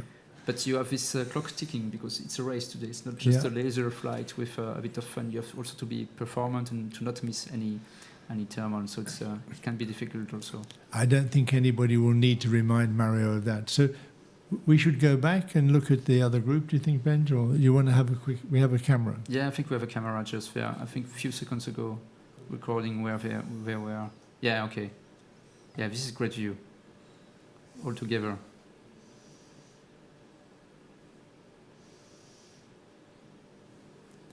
It's fantastic to see that they are not deviating at all. Very positive flying. Thank you, guys. It was really great. Yeah, that was really good. So let's go back and see what's happening to everybody else. Yep. Because we have a big race here. We have a very interesting split. Maybe not quite so far out. Just try to give us a little bit closer so we can see the names of the ones. Mike 7 obviously out in front there, and he's higher. Philippe hasn't climbed. He's gone past the end of the Lure, and he's heading on to I don't know the name of the next ridge that comes after the Lure, but that's where you connect with the series of ridges which run to the west of the Durance Valley. And we can see from the sky that they have cumulus along there. They have good cumulus. So I would expect that they will be quite comfortable still at these heights. They would like to get a good climb. The Lima Bravo and their group there, Maximilian, they've stopped to climb. They've stopped to climb up the Lure, but Philippe hasn't. Philippe's decided to keep going, along with Uli. So I will show you just the usual path. We are on Lure mountain, and you can see that a lot of pilots, they took a bit of time to gather more energy, but some of them are really low. Even 72, Sylvain Jabot is really struggling here. And the next slope is what we call Roc de l'Aigle. There is a good spot here normally with a really nice thermal because of wind converging on this point, and it's a really hot point, I would say. And then you have what we call Chabre, which is on the west part of Sisteron Valley, and Rocher de Beaumont, and then you are close to what we call the Col de Cabre, which is here, just before the turn point in the Diois. So this would be normally the bouncing of the pilots from this west route. And the critical part for them now is to connect with it, because you need to get above the tops to really be able to run. Most of the ridges run east-west, and they want to go north. So each mountain is in the way, and you need to be higher, and you need to be able to bounce underneath the cumulus here. It's very much a cloud-based affair. If you can get Mike 7s up there, and it looks like Marius in Mike 7 has done a really good job, and Melanie's catching up. Melanie's back in this group, but what's surprising is Louis. Louis appeared out of nowhere. Louis said we've not been paying much attention to Louis, and he's snuck up out the eastern side, and he's very close behind India and Whiskey Golf. Louis is really special because he knows really well the place, and he was following India and so Mario and Werner Hamann, who are leading on the eastern route. But I think at one point he knows that he needs to get a bit more energy and altitude. So perhaps he made a stop at a wise area to just now catch with them at a good altitude and perhaps help them then to work together and go to the second turn point in the Diois.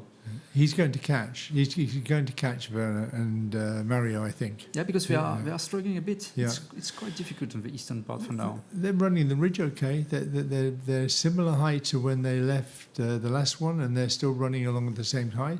So I think that they're probably comfortable, but any minute now they're going to run out of road. Yeah. And when they run out of road, they need to tank up. They need to get some fuel. They need to get some energy so they can cross over. But again, Marius in the center of the screen, center left, is good, best position. Yeah. He's higher than the guys who are behind him, and he's further on the task, and he's on the route, on the task. Yeah, it's crazy. And he's happy. I am happy for him. Yeah. You can feel it. Yeah, he's not nervous about being out in front. Some people would say, "Oh hell, what do I do now? You know, out here I'm a target and I'm in front." But I don't think Marius will even be thinking about that. He'll be just looking at the sky and going, "What a great time I'm having," and be pleased to be on his own. Actually. Yeah. And we are a lot talking about the altitude, and it's difficult for you to understand sometimes. But the mountains are the top of the mountains are different in some areas. When you see 1,700, so Mike 7, Mario plus Koskas in the center of the screen, he's in a good bandwidth for this area. It's better if he's 1,800, 2,000 meters, 2,200, but it's still okay, and he can keep going with this altitude. When you are like 1,300, then you need a bit of time to invest and climb again, and then you can think about going forward. But for Mario, still a smooth day for now.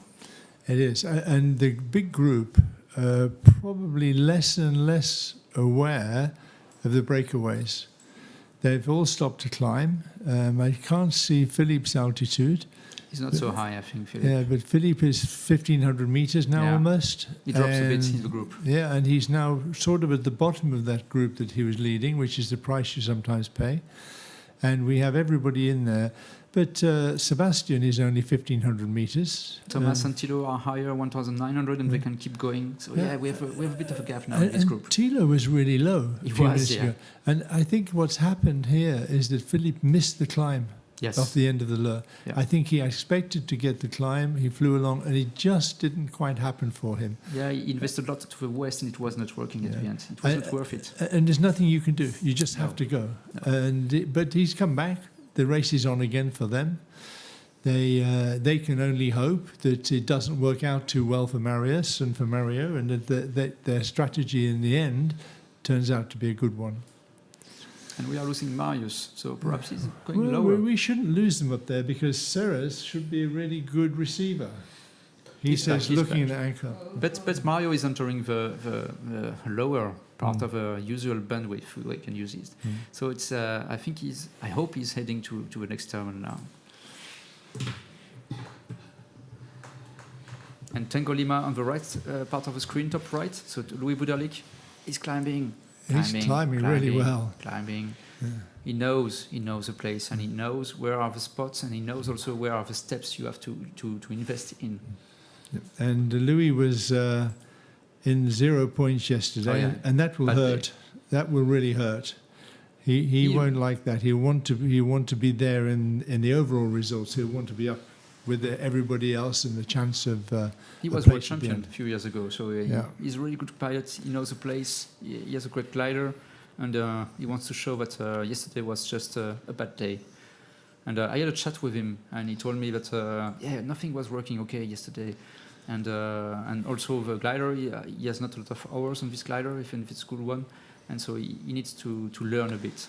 Yeah, Louis was a world champion. He's been 2 times European champion, and he was 3rd in the Grand Prix final. On the last one, in La Sardegna in Spain. So he's got a really good pedigree. And he's climbing really high now. And he's proved that he's capable of being there at the top.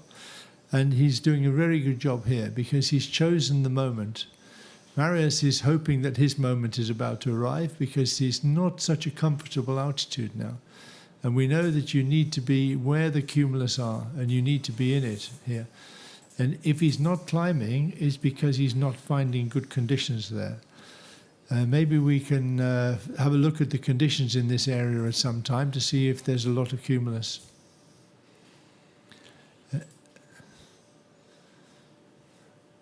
And Whiskey Golf is climbing, and that means almost certainly that Mario is climbing as well. And we can see that Mario is coming up. He's 1,500 meters. So they're coming up okay. If their climb is really good, and it could be Louis climbing good. If it's more than 3 meters, then Louis will Marius is climbing find now. it hard to catch. Yeah, Marius is coming up. And the leading pack is climbing. So everybody's climbing, but we will see who will be the first on the turn point. Yeah. So let's have a look with some inboard camera to show you the current weather. And it's if you're not a sailplane pilot, sailplane pilots, they are all about looking for cumulus, so the nice clouds, white clouds, like sheeps in the sky, and each cumulus means energy. Below we have a nice warm air bubble which is rising in the air, and the pilots will use these bubbles.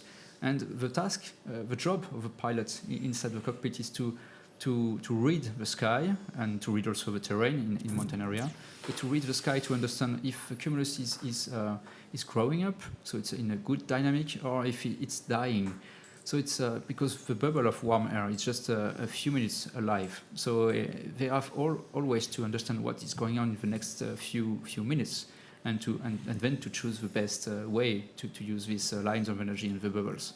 So great day, but I could say that today is a bit moisty, and some shades, and not so super nice cumulus everywhere. And when you see so much fractured cumulus, there's a lot of places where you think it would work, where it might work, and it just doesn't happen. And a lot of these cumulus are really leftover old thermals, and it's sometimes quite deceptive. You're flying it to where you think it's going to be really good lift, and you think, yeah, this will do for me. Too late. And when you get there, you're just a few minutes too late, or sometimes a few minutes too early. And of course, if you're not racing, okay, you can wait a little while. But when you're racing, you cannot afford to, you don't have the luxury of hanging and waiting for that to happen. So thank you for these images. And okay, everybody is climbing. No. The leading group left, and they are not so high. So now Louis is 2,200 meters. Yeah, he's doing a good job. And also Marius didn't get such a good climb there. The big group behind him looked like they'll very soon be in the same area. And the advantage he had earlier has been eroded by not being able to find that good climb. Of course, the problem that is difficult to convey is that if you get down to 1,300 or 1,200 meters, your options to go to where you think the lift is good are very limited. You need to stay up in the 1,800 meters to 2,000 meters to have the freedom to be able to pass over every mountain and to pass down every valley. And you can see from where Mike Seven is now, he's on the top. Marius is climbing on the top of these mountains, and the big group is heading straight for him. But looks like they'll be there a little bit lower. So maybe we can have a look at this group and see if they catch Marius and what happens here. Thilo's in this group, and Thomas. And Peter Panek is there with them. I don't see Philippe there. No, Philippe was dropping a bit from the chasing group, and I think he will be a bit late. But now they are looking for Marius in front of them climbing, yeah. So they know that he has something. Yeah. And they will see him. They will see him climbing. They will see his rate of climb on their flarm, and they'll know how hard to push. That's a good picture. Thank you. That's a really good image. Marius looks like he's climbing on the north slope, on the north side, no, on the west. He's on the top of a slope, which is just before, so they will be all together on the same slope. So they should be pulling up the slope now, where the lift is coming up. So now Thilo is start to pull a bit, and he will enter the same thermal. Thilo's recovered really well, considering that we were thinking he's going to have a real problem when he arrived at the Leur at 1,300 meters. Look at him now. He's pulling up there. And Marius saw them. Yeah. And he's leaving. Yeah, I will not help you. Marius has said, I'm not showing any respect. No. I'm going. You want to follow? I will not make your life easy. Yeah. Anyway, they're all going now. Marius might have been wise to have gone with them, to accept a little bit of humility there and say, okay, guys, maybe together we can do this better. It's obviously not that easy. It's good soaring conditions, but they're rejecting sort of 1, 2, and 2.5 meter thermals. They're only looking for the really good thermals, and that's why we see them quite often getting down below the altitude that might be optimum. They're racing. They are not taking every opportunity to stay high. They're looking only for the best. Thilo's turned there, and he's getting 2 to 3 meters climb. He wants to climb. Yeah, and he knows. I think he's got a good idea there to climb. 700 meters, 1,700 meters. Sorry, it's a bit too low. And normally the Rocher of Beaumont, which is here, would be one of the spots with a really nice area here and here for thermals. But you can see that it's not really standard today because they are not on the usual spot. And Marius is living to the north.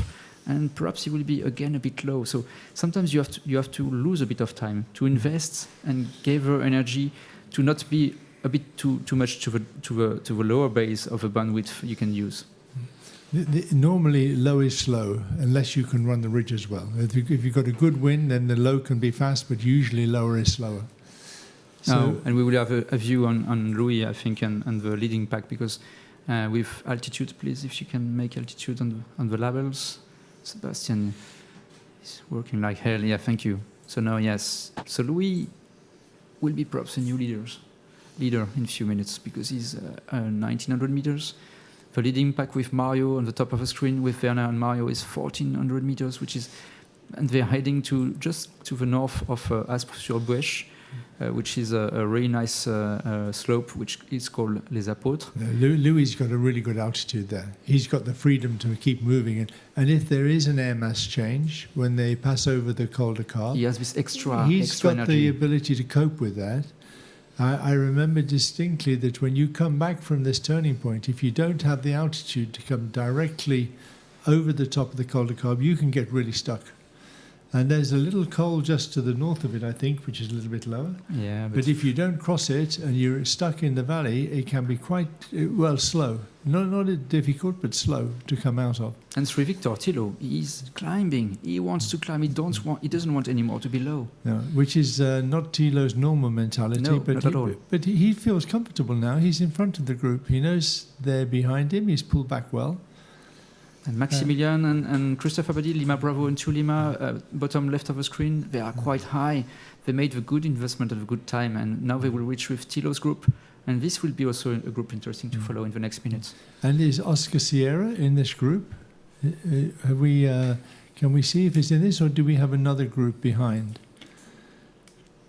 Maybe we have another following. Yes, we have another following group, and they're even higher. They've climbed more, so they're actually pretty much in the same group at that altitude. They have 300 meters more, and they're only 4 or 5 kilometers behind, so they're effectively in the same group. Oh, and Sylvain at the bottom of the screen must be a bit sad again today. Yesterday was not his day, and today is still bad day, perhaps. Yeah, he's not quite getting it together there. You know what it's like once you get a bit behind and you try to find a way to catch up, it just doesn't work out, and it only gets worse. And you think it can't get any worse, but it does. And I feel sorry for Sylvain that it's just not coming together for him here. He wants to stay in touch, but he's just not finding a lift at altitude. So let's go back to the leading of the race. And Marius Pluskokas, Mike 7, left of the screen, is now climbing really well.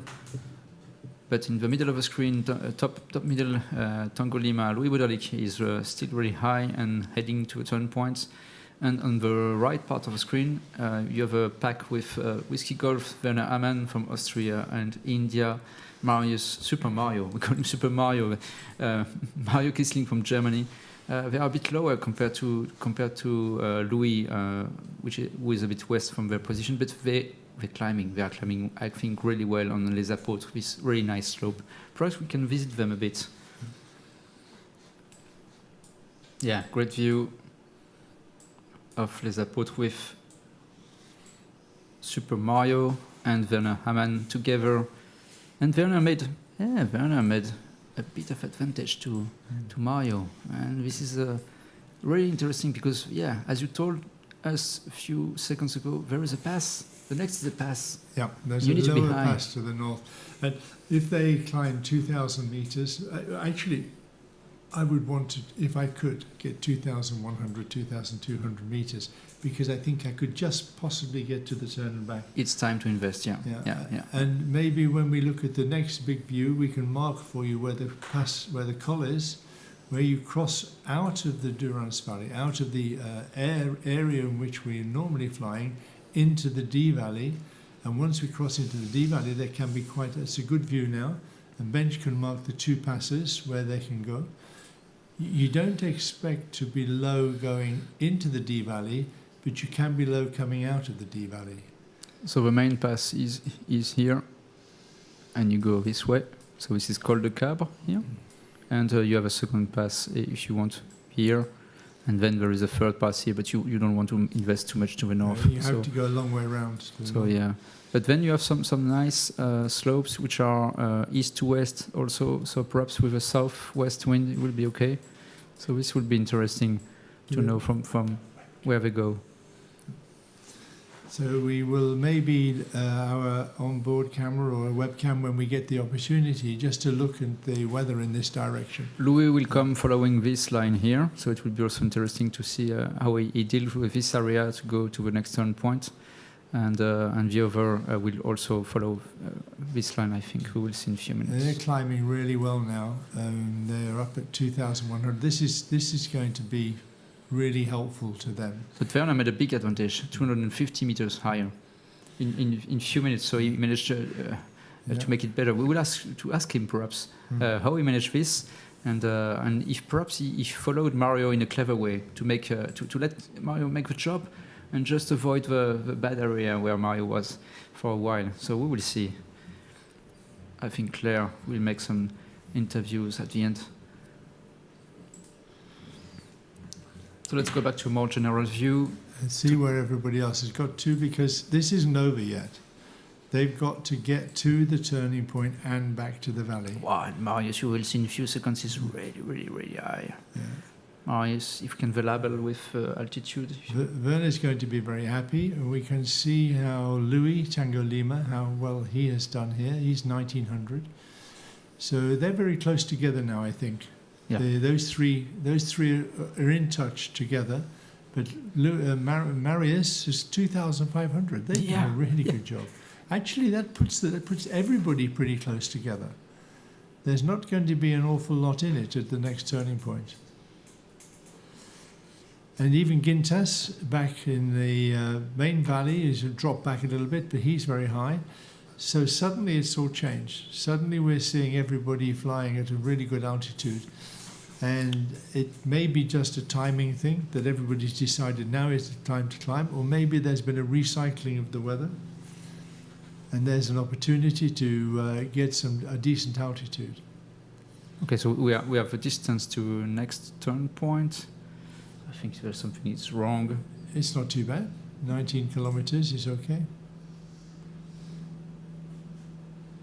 19 kilometers for Werner and 19 for Louis. And then we drop back to Philippe's 30 kilometers. So there's 10 kilometers. It's not that much when you look at the altitude. They're similar altitudes. So we can monitor their progress into this turn to see how it pans out. At this altitude, they should be able to turn at 2,000 meters and bring them right back onto the col. So how high is the Col de Car, Ben? Do you remember? Oh, I think 1,000 meters is quite low, even perhaps a bit less. So it's not a problem. But the problem is, again, the same story. But if you are really low, you have no solutions because you have no energy to spare. So it's difficult. And Louis is not going straight. He's doing something because he's looking for a bit of energy. So now it's again it can be. We were talking about this. Perhaps in this area, Yermas and the west. He's climbing well. He's climbing well, and I think he's probably going to be, by the time that Marius comes to Louis, adjacent to Louis is going to be another 500 meters. So he's not really dropped out. But Whiskey Golf and look, India's now climbed above Whiskey Golf. There's been those two are playing cat and mouse. They're yo-yoing with each other, and Whiskey Golf is flying 200 kilometers an hour. He's flying under cumulus. He's really got his foot hammer down now, and he's not waiting for Mario. He's decided to go. He knows that this is a critical part of the flight. He did a really great job, Werner. Yeah. And this was not. I was not expecting they get such a great term on the Les Apôtres, Werner and Mario. Even if Mario made a bit less, I think, but he made the advantage compared to Louis. Even if Louis made a tremendous great job, and now Marius is reaching Louis. Do you think we will have a tie again on this turn point, all together around same altitude and start again? Maybe the race starts again here. Maybe we are looking at a new start at the turning point 2, and if we're lucky, there will be a group of 5 or 6 which all come out of this at pretty much the same time, or within 3 or 4 kilometers.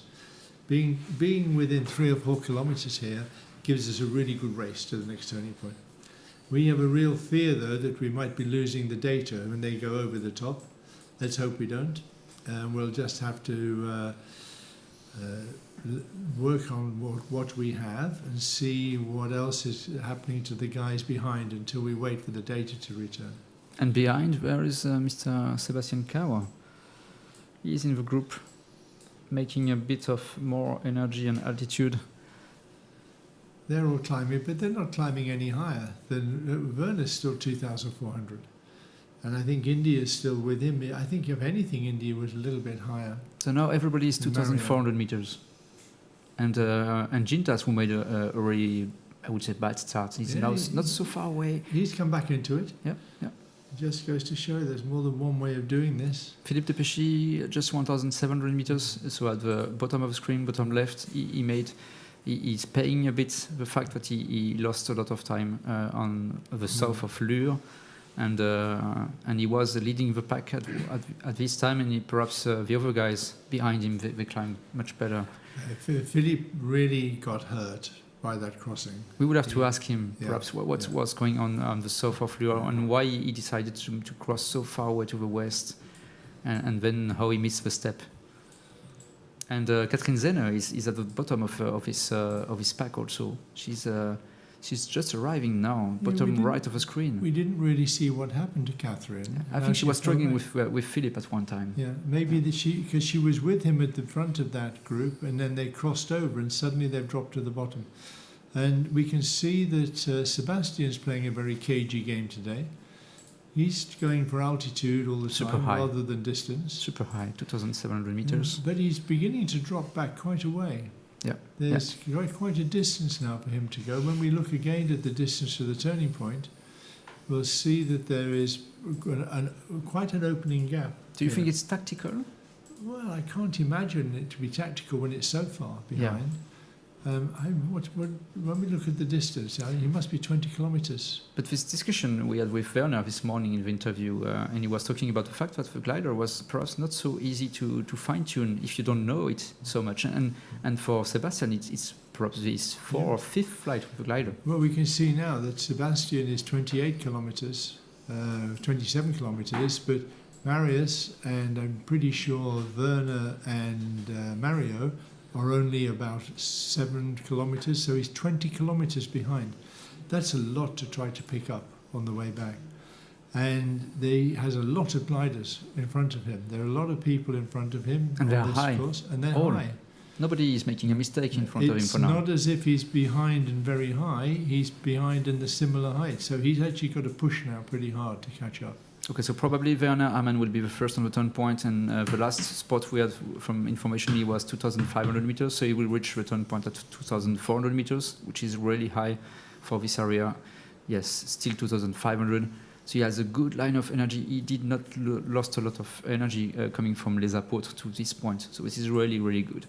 And Mario, Super Mario Kisling is just with Werner a bit below, we think. And then coming from the south, you have Mike 7. Marius Pluskokas, who is making a great job again today. We hope he will make a great finish also, but it's still a long day and a long race coming up. So Marius is a bit below 2,300 meters, and he will reach the turn points around 2,100 meters. So it's also a good position. Sri Victor Tilo is just behind Marius, much higher, 200 meters higher, and with Lima Bravo, Maximilian Seyss from France, Christophe Abadi, he's here from France to Lima, Tango Lima, Louis is here also.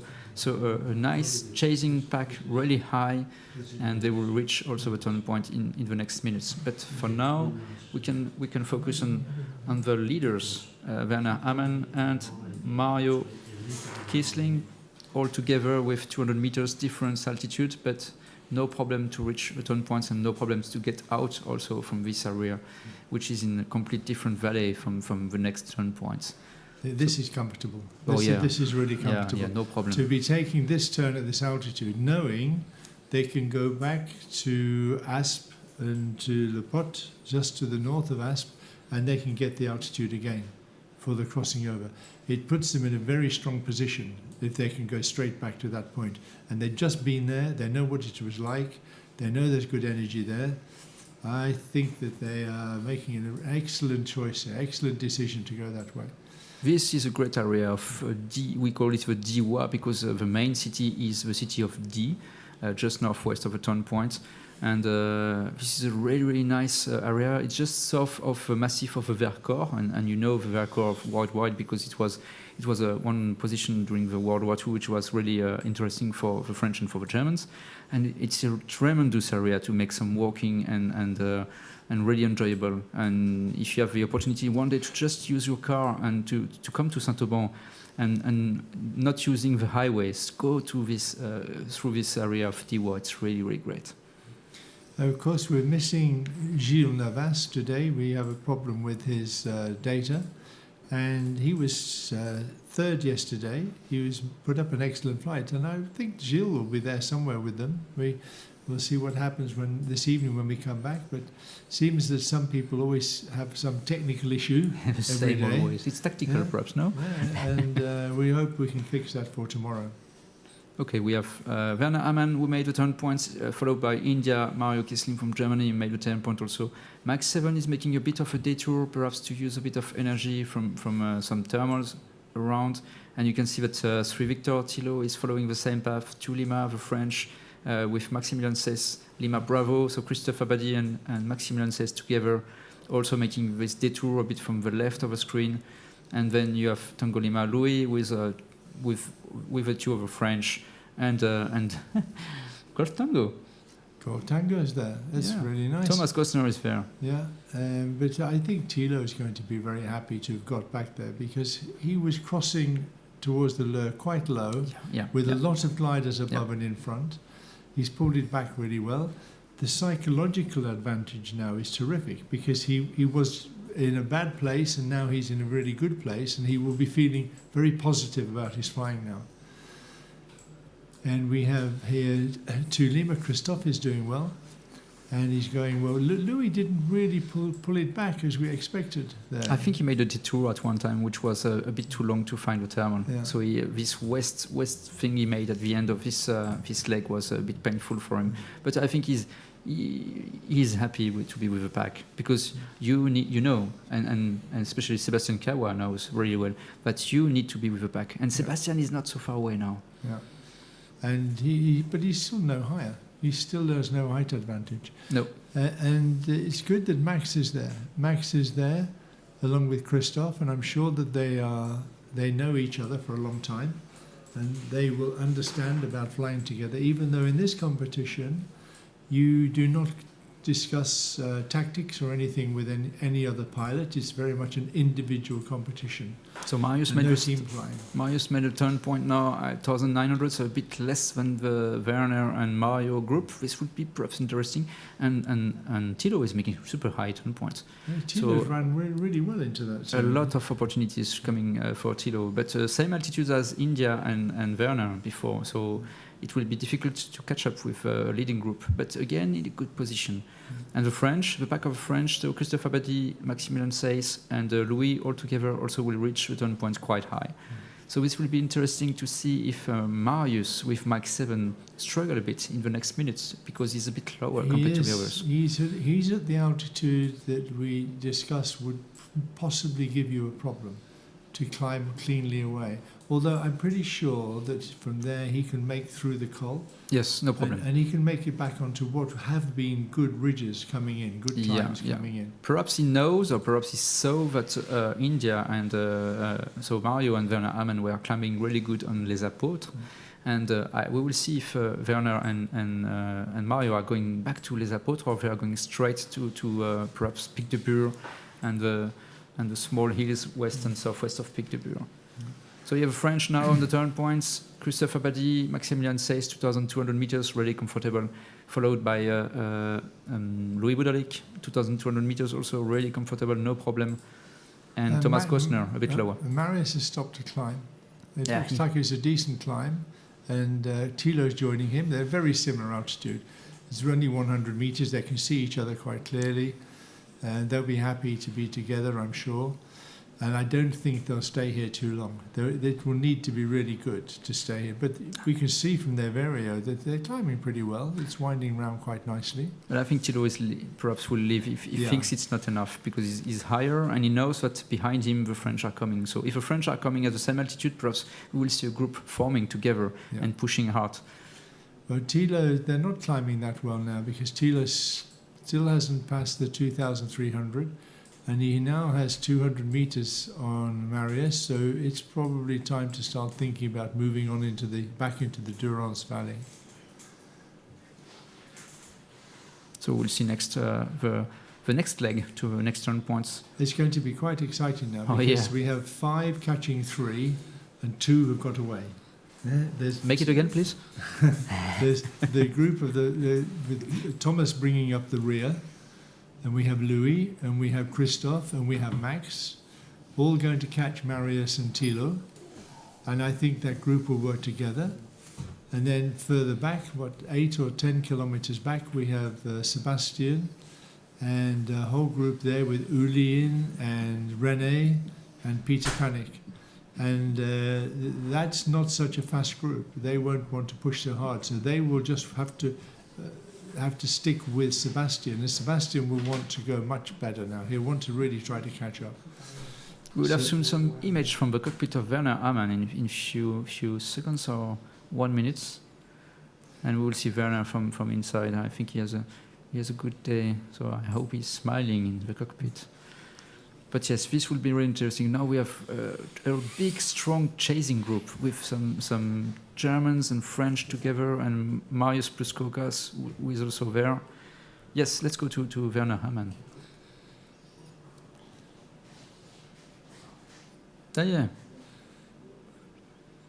Concentrated. I hope it's he's in a good shape and a good way, and he wants to push hard and strong and fast. He's quite a cool guy, Werner. We saw from his interview. Yeah. He moves at one speed, the thinking speed. He doesn't get flustered. He doesn't get stressed. This is the thing about experienced glider pilots like Werner, because you can feel that he's really cold-headed, and he makes all he can from information he has around, and keeps going and then stop when he needs to stop. So another good day for Werner Hamann. I hope so. So let's go back to the race. And we can see that they need to climb. They're coming back onto Les Potes again. I think that they come back north of India. You can see India on the right side of the screen is on Les Apôtres. Yes, and exactly. Werner will be with him. I'm not sure. I think Werner made it straight. You think? Maybe he's gone over. He went straight to Pic de Bure. We will see in a few minutes. India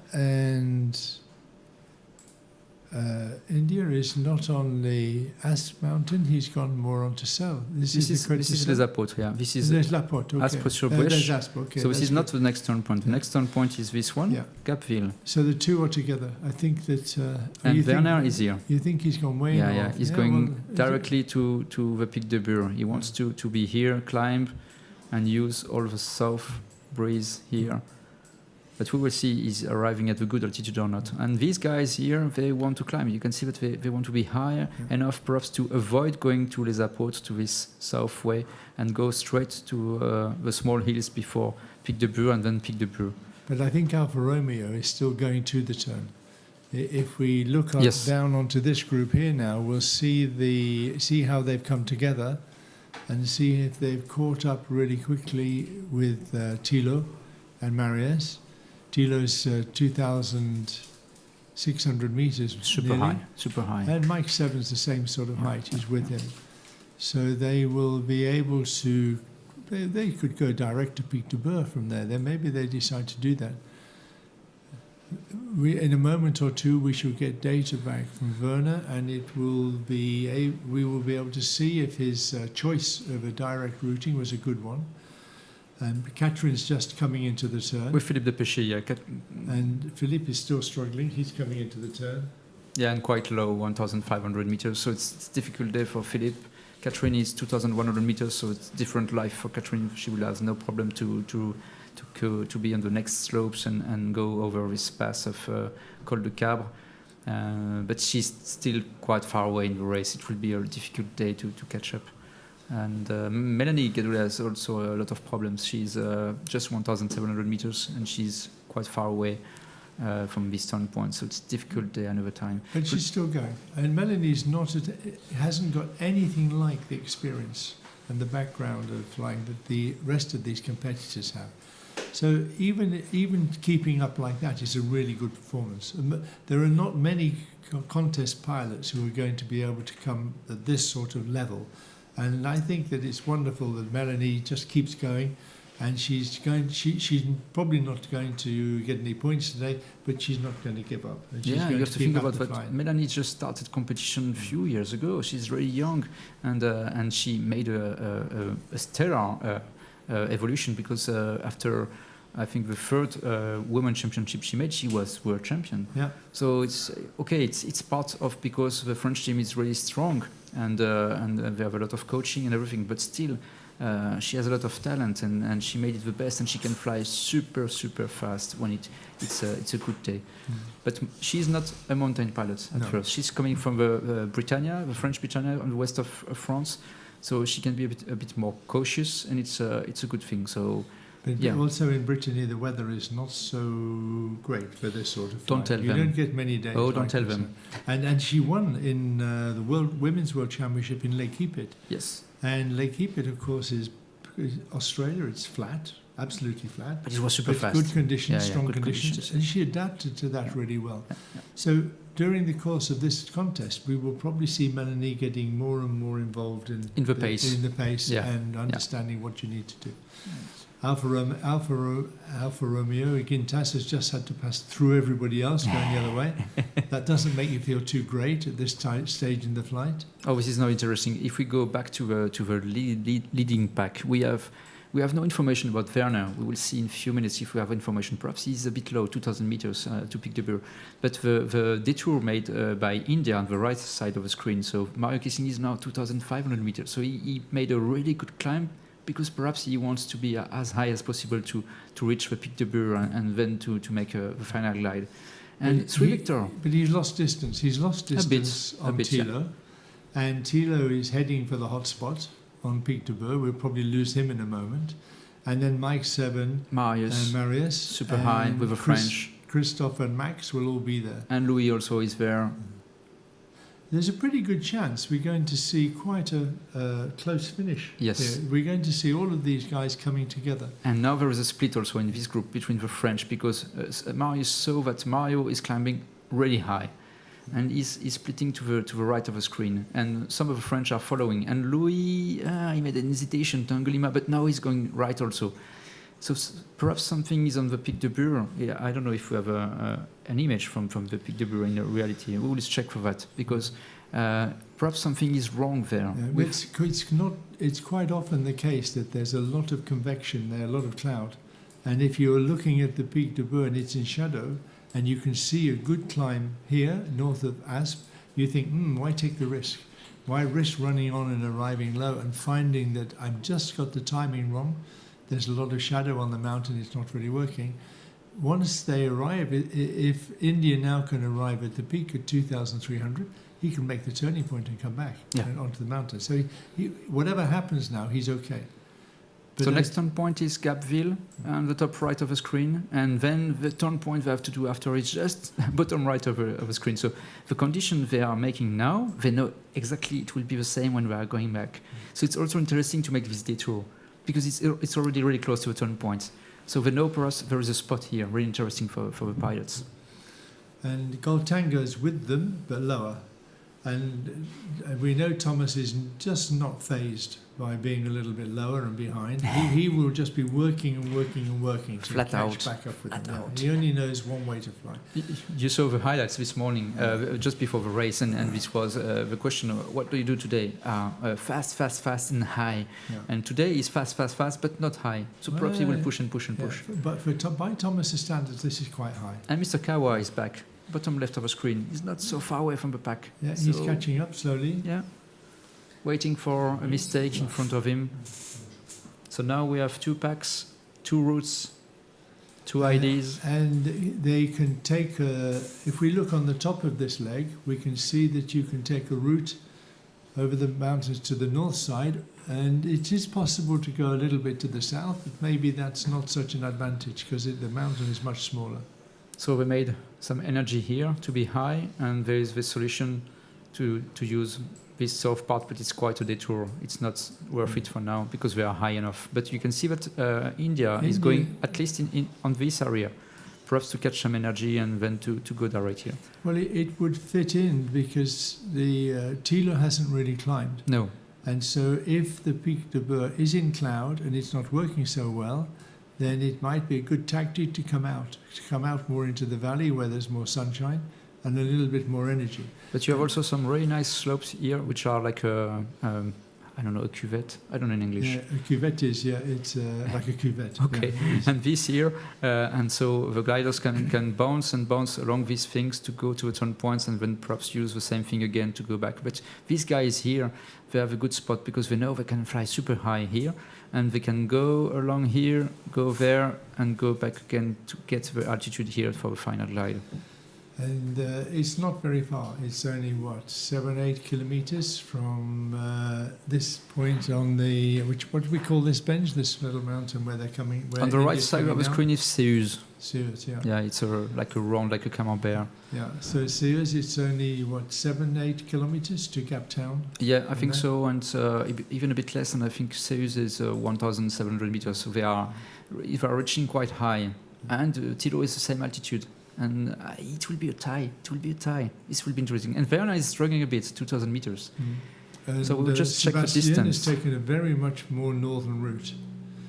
Sebastian is going right over the peak and way off in the north side of the track, along with Uli. So they seem to be convinced that this is a much better route, but they still haven't got any more altitude and they're still further from the turning point. But Sebastian's flying quite fast now, I think. I think if we can look at Sebastian's speed, and we will see that he's, it looks like he's cautious. Yeah, he's cautious. Cautiously there. And Werner is climbing now. He has to wait a bit and climb. So you can see the distance on the top left of the screen, the distance to the next turn point. So Mario is just 11 kilometers to the turn points, but he is making a big detour. Yeah, he's going, well, he can see the edge. He can see some cumulus. He's diverting under the cumulus to maintain the altitude. I would expect that he knows that he can take the turn and at least come back to there and probably come all the way back to Pic de Bourg and then take it again, because that cloud, if it stopped the convection, it will disappear and dissipate, and then the convection will start again. It's all a question of timing. So chasing group on the right side of the screen with the French and Marius plus Kokas together, and now Mario is climbing really well, I think, south part of Seus. And this will be one group we have to focus on. And then on the top left part of the screen, this is a group with Werner Hamann and Sri Victor. So Thilo Ligaus, who is higher now, and catch up with Werner. And they want now to push and reach the turn points also. But Mario is climbing. He wants really well. But also, there's Sebastian. If we take Sebastian's distance, he's actually closed the gap on the last turning point, by about 8 or 9 kilometers. He had to push. Yeah. So he had to push hard, but he's actually got the tricky bit to come, because we saw that Thilo and Werner didn't really benefit that much from the route. So this will be perhaps difficult also for Sebastian, because he doesn't know that it was not so easy to follow the Pic de Bourg and to go to the east part of Pic de Bourg, like Sri Victor and Werner Hamann now. So the 5 guys who are coming in from the southwest to the turn, if they all catch the same sort of climb that Mario had, they should be able to turn fairly easily in coming out, whereas Thilo and Werner are going to have to climb very soon. And Mike 7 made it in the middle, and I think he will go direct to return point. Yeah. Marius is again making something really interesting and different. And he's only 100 meters, maybe a little bit more, 200 meters difference. So it's not a big deal for him. I think that once you get to more than 200 meters, you're beginning to get out of touch. But within that range, you're still close enough that just one turn in the thermal can make a big difference when you arrive. But you are talking about Mario on the bottom right of the screen climbing. You were talking about the fact that he's pushing and now he thinks it's time to climb, because he thinks it's time to make a easy turn point on the east and coming back to the west for the last turn point. He's still climbing. He's still going for more altitude. So Thilo and Werner Hamann, Sri Victor and Whiskey Golf in the center, top of the screen, reaching really soon, but not so high, 2,000 meters, this turn point of Gapville, and followed by Mike 7, central right of the screen, Marius plus Kokas from Lithuania, but much higher, 2,400 meters.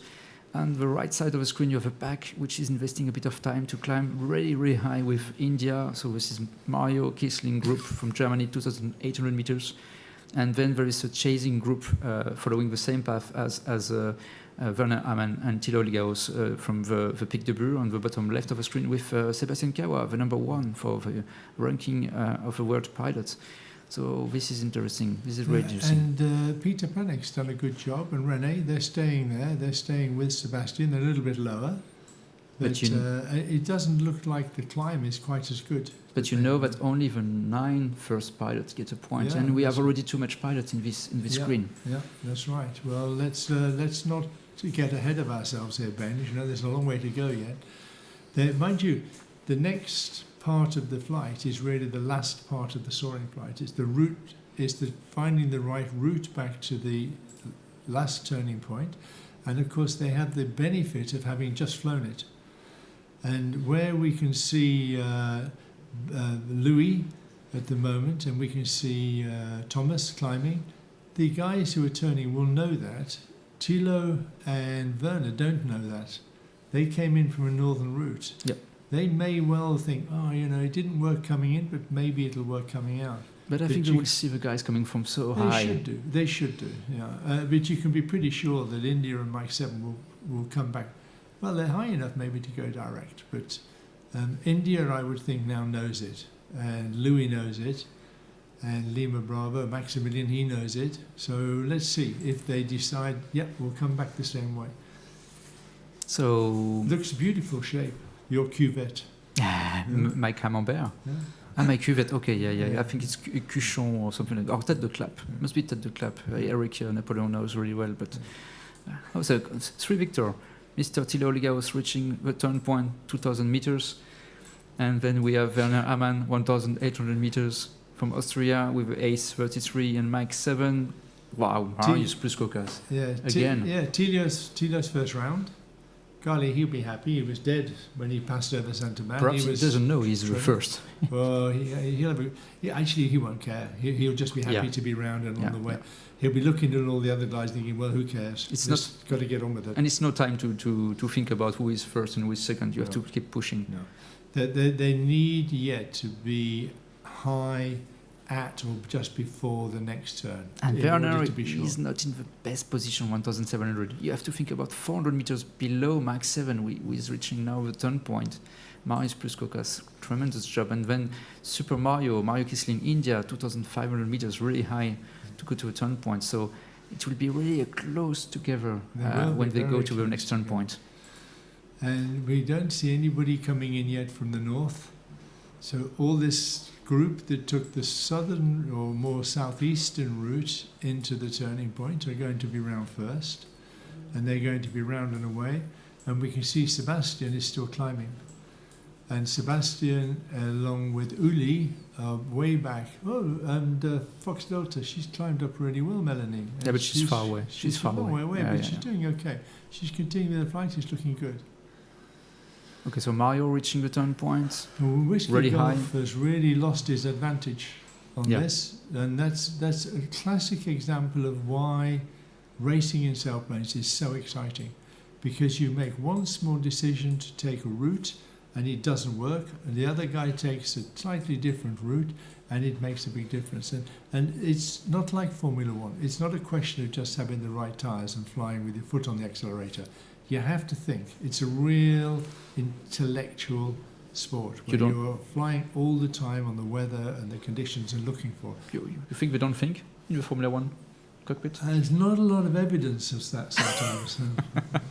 But I'm sure the guys are incredibly bright. Oh yeah. And they have to manage the engine and everything, which is also really difficult. Yeah, but sometimes. mostly it's a question of keeping your foot on the floor and taking the bends as fast as you can. And save the tire, please. Save the tire. We're very lucky because we're commentating on a sport where there's an enormous amount of option, a lot of difference, a lot of changes can take place. Machines are all about the same. Their commentators can only really ever talk about the tires. It's a 4-dimension sport we do. It's a 3D plus the time, because it's always evolving. You are in 2D for Formula One, and the track does not change, except if you have some rain on it.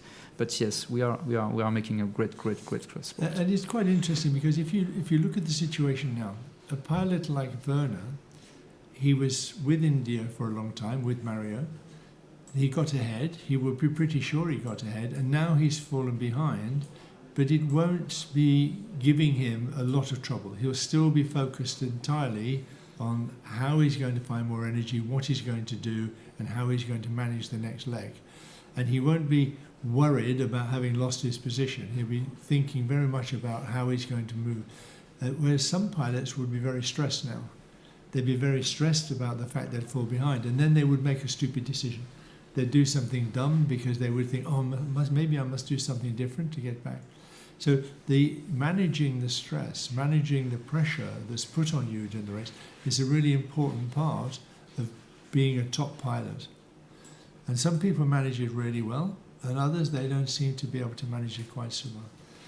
So Golf Tango obviously lingered longer to get the altitude. And Werner and Mach 7 are going to Golf Tango. So it's the safe way, because we can see that on the left of the screen, Thomas Gostner is climbing with Golf Tango, 2,400 meters. And Werner and Mach 7, Marius, they are reaching this area to gather energy. And Werner is not so high now. No, 1,500 is not a problem of safety again. It's quite high for the area, but he needs that climb. Oh yeah, he needs that climb. Yeah, he needs something now. But Louis and Max and Mario, they're all taking that northern route back. I think straight, yeah. Yeah, I think that they don't expect it to be good, but they've got the altitude to go most of the way to La Pote. Yes, Les Apôtres. And this is, I think, the point they are all thinking about, Les Apôtres, because they know that if they climb Les Apôtres, it's finished. It's finished, yeah. And it's a good ridge run to there. There will be something happening. There will be some energy that will help you get there at a good altitude. Even if it's not really good, something will be happening. And Sebastian is coming now to a turn point, really high, will be comfortable, but we will see what is his decision after the turn point. Going straight again or going to the left with guys climbing? So Gold Tango has taken the turn and gone back there. No, he has to turn. He still has to turn. Yeah. Do you know, I thought he set off for the turn. No, he lost. Turned back. It was difficult. He was below the gaggle and he had some difficulties. It's just taken him a long time to climb up. Yeah. And now we can see Marius is beginning to climb, and hopefully Werner will climb there. And if their climb is really good, if we look at the rates of climb in a moment of either Marius or Werner, and we'll see if it's been a good option for them, and they've been lucky enough to strike that point at the right time. That's so good for Werner. You can see. This hasn't started too well, but he hasn't really got there yet. He's not really got into it, so it should come up. Yeah, you have all the information about Werner on the top left of the screen with altitude, and you can focus on the altitude because it's a good thing. And you can see that he is a bit stuck at 1,531 meters, and it's not gaining altitude a lot. It's difficult. So he's low, and you can feel why perhaps Gold Tango, who is now leaving the thermals, going to the turn point. Thomas Gostner, he had some difficulty when he was low. So it's not so easy in this area when you are low. Always the same story, like you said, it's easy life when you're high, really easy life. And Werner has flown. He's flown in 4 World Championships, and he's not really had a very good position in them. But in the Viticura Sailplane Grand Prix World Final, he was 4th, so he was just missed the podium. And he's shown himself to be a very accomplished mountain pilot for Grand Prix flying. It obviously suits him, the shorter task and the excitement of the race and the regatta start. Some pilots really like this format because it's pure racing, and there aren't too many areas which are outside your control. But you know also that the game is different. In a Grand Prix, you can take a bit more risk because if you lose a day, you lose 10 points, and the next day can be you winning 10 points and the other guys losing the 10 points. So you can more make a risky day and be an up and down. But in a current World Championship or European Championship, if you make a really bad day, it's really difficult to recover in the overall score. So that's why perhaps he's a bit dropping in the normal competition, but in Grand Prix, his style is more open, and perhaps he gets some better results. So it hasn't worked yet for Werner and for Marius. That hasn't really happened. He has to keep going around. Marius has the height to keep going okay. Werner's not. He's going okay. He's flying in energy, but he's not really got the altitude to push on all the way to the next turning point. He needs to find something in this area, and he's going further and further off the track line, which means he has to fly more and more distance. And Mr. Kawa made the turn and directly back to the small hills at the footer of Pic de Bure, quite high, so not so bad at all. He made wise decision. Marius coming back into data on the other side. Yeah, we will see him very, very soon, close to Les Apôtres, where Melanie Fox Delta at the top of the screen is now. Yeah. And as we pick him up again, we will see if it works for them. And there's the group of Max and Louis all together there. Yep. If they all get that climb, then for them it's going to be very easy to stay ahead and to keep in front. If they don't get the climb, then these guys behind them could easily catch them up. Yeah, we have some image from Seus live from the cockpits of one of the chasing glider. And Sylvain in 72, he's landed back. He's obviously been having a problematic day. So let's see how it is. Yeah, okay. Yeah, it's a bit too much of a developments with really grey things, perhaps some showers somewhere. And you have to think about that when it's like this, when you're high and close to the basis of a cumulus, it's really easy to find the lift. But when you're low, like Werner is low now, it's really difficult to find the core of a bubble which can rise in the air. So I think Werner paid this now, and you can see the difference. Werner was just 200 meters below Mach 7, and now it's huge. It's 800 meters difference, just because he was too low. And of course, with so much shadow, not only is it difficult to find it, there isn't the same amount of energy. And you have always this problem. Do you move to the edge of the shadow towards the sunshine, or do you move more towards the mountain? Is it happening somewhere in between? And so it's much more difficult to find and much less powerful when you find it. So Marius, 2,500 meters, super high. Yeah. It's like I think he has enough energy now to come home. And we can see India now is close to Les Apôtres again. He knows the place. Perhaps there is a bit of sun there with a nice cumulus. And we will see how he deals with this turn point and if Les Apôtres is reliable today again. It's interesting that Mario hasn't climbed at all.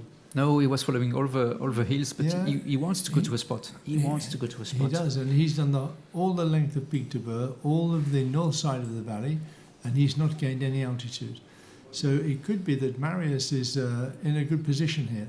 But Tangolima is not so far away. Louis Boudalic, the French are not so far away. Yeah, they're close, but their altitude, they have to climb. They have to get a good climb here to stay ahead. And I've seen Sébastien Cabois 1,900, and now he's overtaking Thilo, who is a bit too low. Yeah. And if we look at the speed that Sebastian is flying at,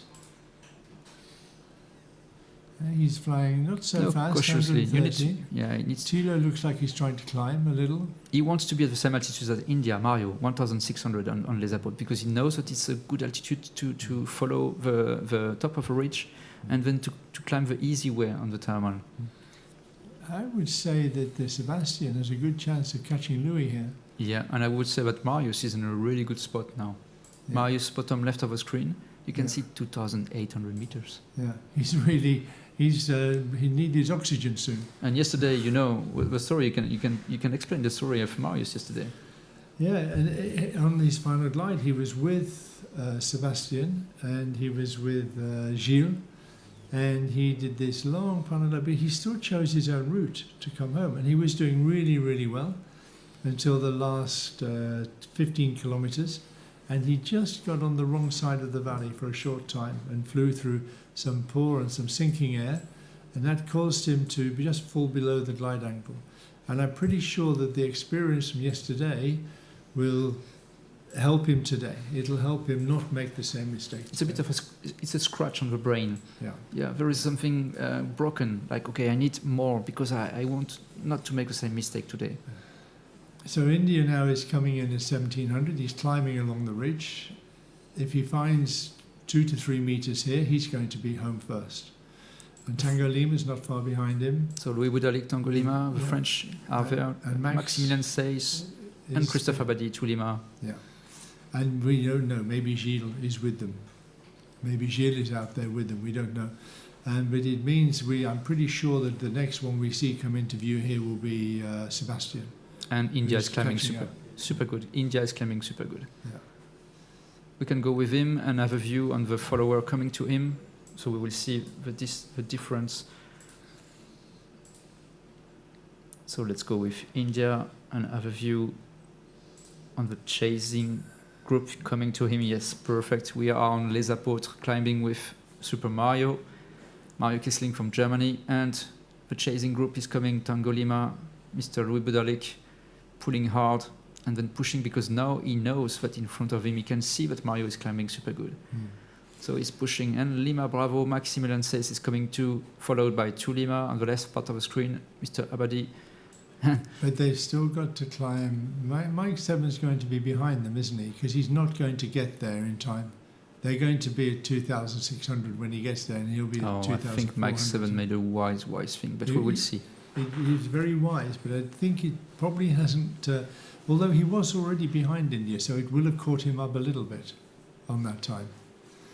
And Tulima's coming in with a good altitude, and Thilo's coming in, but quite a lot lower. Yeah, so Whiskey Golf from the top right of the screen. He's struggling. You can see 1,500 meters. He has no solution. Yeah. Mike 7 just close to him, but really, really high, 2,700 meters. Yeah, and we have some information that there is a bit of rain under some cumulus.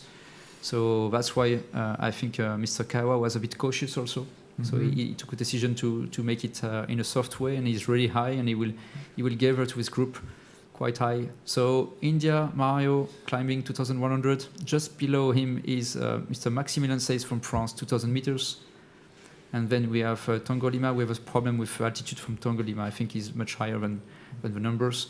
And then Christophe Abadi, 1,900, also climbing same thermal. And Thilo coming along saying, save some for me, please. Yeah, I need it. Thilo will be low.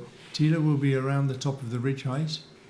And he will need that core to get him back up straight away. So the question will be, Mike 7, when he comes to reach this point, will be higher or not? Will he? Who knows? Let's have a look above and see how far he's got to go. And see when everybody's coming into this same climb. Tongolima hasn't really got it yet. Yeah, so Louis Budalik a bit struggling, but he will use the lift down. He will find it. And we will check from above to check if Mike 7 is still far away. Look at everybody coming in. The race begins again here. One time. Three Victors low. Thilo's low. He's going to be passed by Sebastian for sure. Yep, and Mike 7 too. Mike 7 is going to come in at a similar altitude maybe to India. And look, Sebastian's caught up quite a bit. Oh, yeah. He's caught up quite a lot. The last two legs, he made a great job. Yeah, and he's going to be only a couple of hundred meters below. But whilst we say the race is over, and the final glide, things can change. The points will be expensive today. Yeah, each second will count. Yeah. Like yesterday, you saw the finish.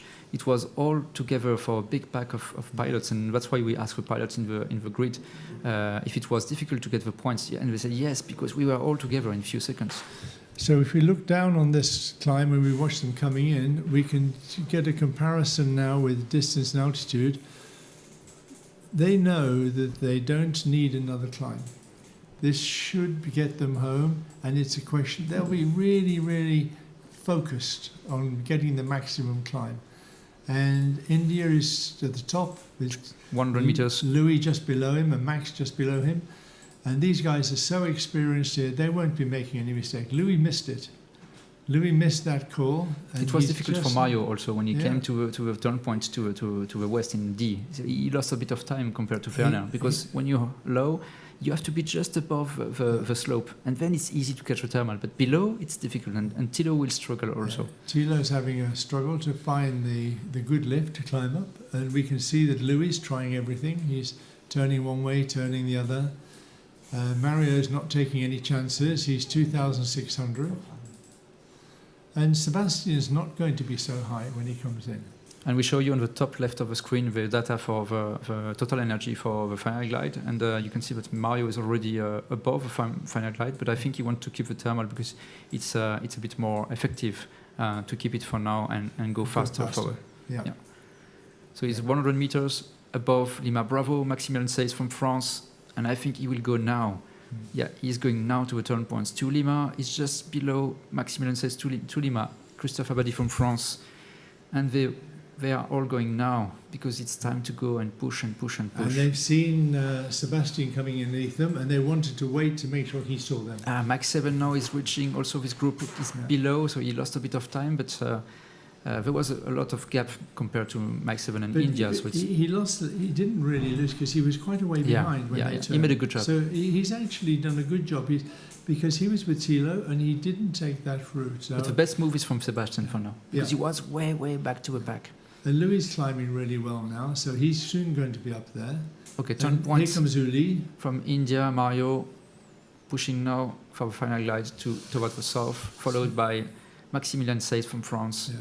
So if we look at India's speed, if we look at India's details, Mario, we'll see how fast he's going, and we'll see how fast the others are going. No, come on, Thilo, don't leave.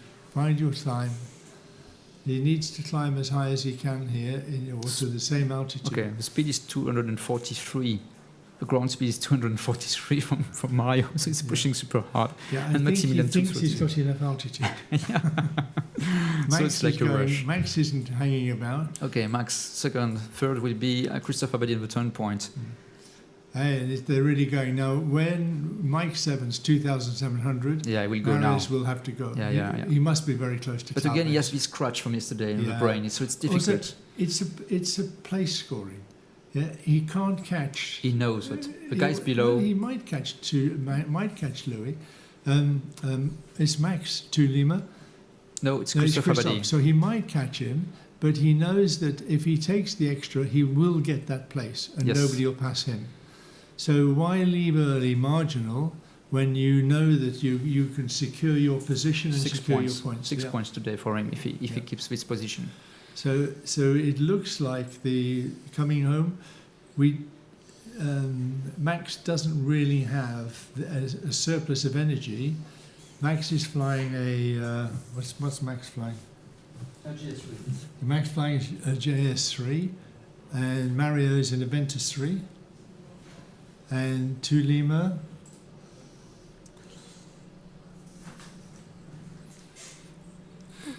is Christophe, a GS3 too. He's a JS3. So we've got two JS3s following a Aventus 3, followed by an SG29. And Sebastian is coming up really fast. He's going to be the next one to leave, I think. So 1, 2, 3, 4. He's going to be number 5 to leave. And, I wouldn't be at all surprised if Sebastian doesn't have a go at catching Marius, because he's got the experience to do that. He's climbing really strongly. Thilo's climbing well now, but it's taking him a long time to get into that lift. Okay, leading is Mario Kisling with Maximilian Seys at the bottom of the screen. They are on the glide and they are pushing hard. To Lima, Christophe Abadie is just behind, and he wants to make a different route because he thinks perhaps he can give her a bit of more energy to try to catch them up. And then following is Mike 7, Marius Kluskokas from Lithuania, with really a lot of energy, 2,600 meters. And he wants also to be able perhaps to catch up on Lima. So it will be perhaps really tight on the last few kilometers. We will see that in a few minutes. And now on the turn points, perhaps we can follow a bit the action on the turn points before we go to the leading group.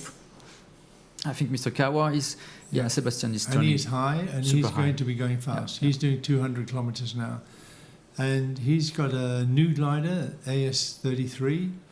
He will be hoping that he can catch one of these guys. That's an extra point. Then we have 25, so Uli Schwenk. Uli should be leaving very soon. And there is also Louis Budalik, which is really high, I think now, 2,700 meters. So they will really soon. There's going to be a little battle between Louis and Uli, I think, for the points. Catherine Zene on the right part of the screen is reaching soon this group, and she will struggle a bit at first to catch the thermal, but then it will be a good spot again. And René will be happy to be there, but he would be happier if he was with these leading guys. Werner is still struggling. He's not really climbed. He's way out of it now. So it's such a sad thing that he can do so well. He's so far ahead. He's so high. And then the wheels come off. Yeah, and Philippe Depechy made a lot of down today, and he's down with Werner, and I think he's going home now. Yeah. So maybe we look at the route they're going to take on the final glide, and we can follow them back home. A really nice view from the production here. We are, so the leading pack India, Mario Kisling and Maximilian Seys, they are now above Saint-Genis. The rounded mountain you have just in the middle of the screen, and they are crossing towards the valley of Sisteron, and the next turn point is really close to the final line, and it's in this part of the valley which is like a pass. And we'll see who is following. We have Tulima, who is making a bit of a left route to perhaps get a bit more energy. Max 7 is in the middle, pushing. Can we get the distance working? Yeah, we can go to Lima Bravo in India just to have an idea if a distance. So you will have to zoom quite a lot, Sebastian. Yeah, so we will have soon information about the distance. 1.3 kilometers, just 1.3 kilometers, and the altitude is quite the same. A bit more for Lima Bravo, so for Maximilian Seys behind. And he knows that he needs to be a bit higher to be able to push at the extreme few last kilometers. It's a big ask to gain a kilometre in the distance left. They've got about 30 kilometers left to go, I think. We can distance left 34 kilometers. +3 for the last few kilometers, so 36. And the speed is quite the same. Yeah. Mario is pushing 233 kilometers per hour and Maximilian 227. So they are pushing out, but Maximilian, he needs to find the extra bit of energy behind in the best way, in a clever way. And Christophe Abadi is trying to do the same on the left part of the screen. And Christophe has gained a little bit. He's nearly 100 meters higher. Yeah, but he made a detour, so he will have a bit more distance to do also. So he it's will difficult have a little now. bit more, but he's got that little bit of extra energy to accelerate it towards the end. I wonder what the distance is between Christophe and Mike Sept. And you can see Sebastian. If we look at the speed, if we compare the speed of Sebastian and Marius, and see if Sebastian is pushing to catch him. So Marius is flying a bit conservative for now, 200 kilometers rounded, and Sebastian 230. And it's quite a bit of distance between the two. There is 4 kilometers between the two, so it will be a long way. But for sure, Marius will not take any risks today. No. He wants to get the points, and he will see at one point if Sebastian is coming below him, and then if he's higher, he will push. Yeah, he will push. He will save it to the end. But Sebastian has a slight advantage in altitude. I think he's got a slight advantage in the glider, not much, but a little. And there's a possibility that he could catch. He's got 3 kilometers behind. It's a big ask to catch that much. 5th place is 5 points for Sebastian. Yeah. Is it enough? Yeah. And India and Lima Bravo are maintaining about the same distance apart. And same altitude, yeah. And the same sort of altitude. So they're not likely to be a change there on the way home. And to Lima now, he's got 100 meters more. But maybe if we look above those, we can see what the distance is. So let's check first. The distance between India and Lima Bravo is coming in few seconds. Yeah, I think it was 1.3. You can zoom a bit on it, yeah.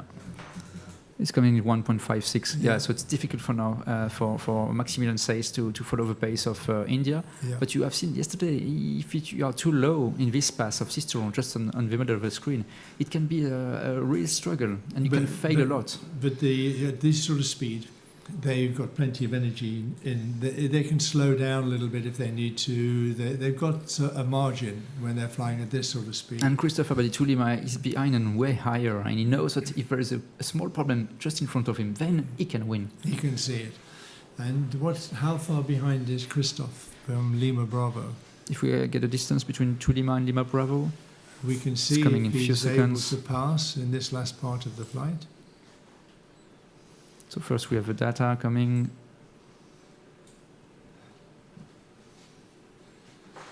On the ground, the team is preparing to get with live video the finish 2.3 kilometers between Lima Bravo and Lima. What's the delay mode? 1 minute. So we're going to see a close finish, but not a really close finish. It's not going to be a photo finish. But I think we'll see all of these guys back within 3 or 4 minutes. And it's been a fantastic race with Mario taking such a different route to everybody else and Werner. And the sad thing is that Werner dropped out of that. And having put in all of that effort and doing such a really good job, he's fallen behind. And Marius has shown again that he can find his own way. And the French pilots here with Max and Christophe have shown that their steady, conservative flying has paid off in the end because they were there at the right time, at the right height. They know the place. And this is one of the problems perhaps of Werner. He doesn't know the place, and he made just one mistake to be too low at the wrong moment, and he's paying a lot for that. But Mario knows really, really well the place, and he had this experience of Les Apôtres going to the northwest to the point. So he knew that it was okay-ish at one altitude, but at just one limit of altitude, it's becoming really better. Yeah. So his objective was to go exactly at the good altitude on this Les Apôtres. So we have a great view of the pass of Sisteron, and this was a bit difficult for some pilots in this pass yesterday because we were way lower, like 950 meters.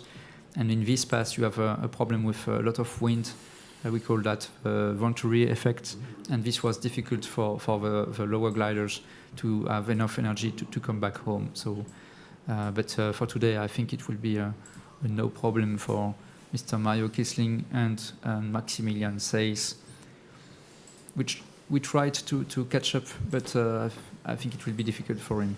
Then just behind, we have Christophe Abadi from France also, same altitude. So again, it will be difficult for him to catch up on his teammate Maximilian Seys. But a great finish from the French, and we have more information. Distance is still the same, quite steady, 1.5 kilometers. And I would think that Max will say, "Okay, that's fine." Yeah, it is really fine. I don't try to do anything crazy here. I'm just happy this. I get second place, so there's nothing I can do about it without jeopardizing that. So I won't take any risk. He made 5 points yesterday, I think. So on day one. Yesterday, Maximilian, I think he made 5 points. Yeah, so he's going to be doing okay. He will be... Maximilian makes 5 points. Yeah, so that'll put him in a good position. Yeah, really good position. And it'll put Mario in a very good position. So we are losing a bit Mario, so let's follow a bit from behind the race. Still this great view from the pass of Sisteron. And in few seconds, I think we will have more data from the camera on the ground following Mario on the finish line. So Mario first, Maximilian Seys second, third is Christophe Abadi, and let's go a bit further back to see how it is going from Max 7. They still have to pass through the control point, which is just 4 kilometers from the airfield, or 3 kilometers from the airfield, just to align them with the airfield for landing. And once they pass through the control point, it's just straight for the finish line. There's a minimum altitude of 500 meters, which is about 50 meters above the ground for when they cross the finish line. And the finish line is the boundary of the airfield. And this speed, we probably see some speed finish. Yeah, I think so. Probably see them maintaining the speed a lot of energy all the way. They'll maintain the margin for as long as possible until they come round through the control point. And Max 7 fourth now. And Sebastian is not making any attempt to pass Mike 7 at the moment, although he's got 400 meters more. Yeah, but I think he knows, with a flarm, he knows the distance to Mike 7, and he knows that it's impossible to catch him up. It's too late now. And he just wants to be sure. Yeah, and he made I think he can be happy about his day, because it was really, really difficult at one point for him.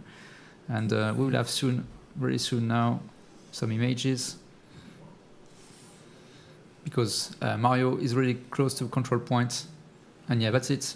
We go with Mario crossing the finish line live. Yes, 1, 2, 3 of Mario making the last turn on the control point now, and pushing hard for the last few. So he's aligned now with the airfield for crossing the finish line, doing 200 kilometers an hour, 220 kilometers an hour. We will see if he still has some water, but I think he's still full of water, so he will drop the water in a few seconds. And we can see the sky behind. It's cumulus, it's convective, but it's a little bit spread out, which is why they've had the tricky times. And Mario's bumping his way home through the turbulence in Saint-Aubin Valley. He's got the sight of the airfield ahead. He still can't relax. He's got to do the landing and the finish. But he's feeling very comfortable now because he'll know that he's the first one back home. So I think it's another great day for Super Mario. Yeah. As he's coming in now to finish. What a race from Mario Kissling from Germany. Dropping the water now, always nice to see. Yeah, and that's a really good finish. We have a lot of public on the ground making some noise. It's really nice. We're hearing the cheering from here. And now... So if we go back to see Marius, and let's go back and see who else is coming, because we lose a bit of data down there. There's Marius coming now. So I think Maximilian Seys will be in a few seconds on the camera too, followed really closely by Tulima, Christophe Abadi, the French pilots coming together for this last few kilometers, and then Marius will be not so far away, also very interesting. Great race from Marius. Great race from Marius. And if we just come back a little further, let's see who else is coming and still in the points. If we can come back up the route a little, we go behind Sebastian. Yeah, and we have Uli. Uli's happy, he'll be in the points still. Yeah. And René? Is René going to... Is that René number 9? I think he will be in the points. Perhaps. But Thilo's Thilo will catch him. higher. Yeah, through Victor, we will see. So we have... it might just be out. I think he will be 7. Yeah. Yeah, 7 or 8. So he should be in the points. But we will see if there are some penalties, because I saw a lot of pilots perhaps a bit too high on the start line. So we will see. Yeah, we have some image from the ground. We will show you, I think, in the highlights about the family of Thilo is making like a hola for Mario Kessling. Yeah. So it's great, very great time on the ground. We will show you tonight on the highlights. And the last one to be in the points, we think, will probably be either Thilo or Thomas. Losing track here of who's actually finished. So we have... So Mario is first, Maximilian says on Lima Bravo is second, then Thieu Lima Abadi third, Mike 7, Marius Pluskokas is fourth, Mr. Sebastian Kawa is fifth, Uli Schwenk should be sixth, yeah. And then I think René Vidal will be seventh, and then Thilo. And then Thilo should be 8, yeah. Tango. And perhaps Golf Tango 9th, yeah, we will see. And we will go live now for all the arrivals, so you can get the camera for all the live finish. So we will go to the airfield camera, and we'll just come back to finish off in a few moments, folks. So yeah, I think Claire will make some interview really soon with Mario and perhaps one of the pilots. But you can go...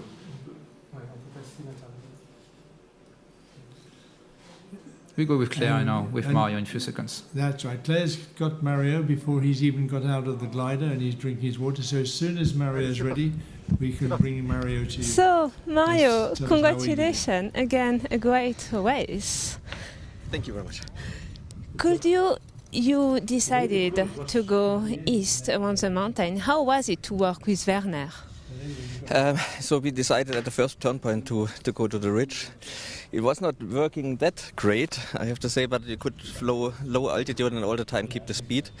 And then up to Aspre, where we had big trouble to catch the thermal.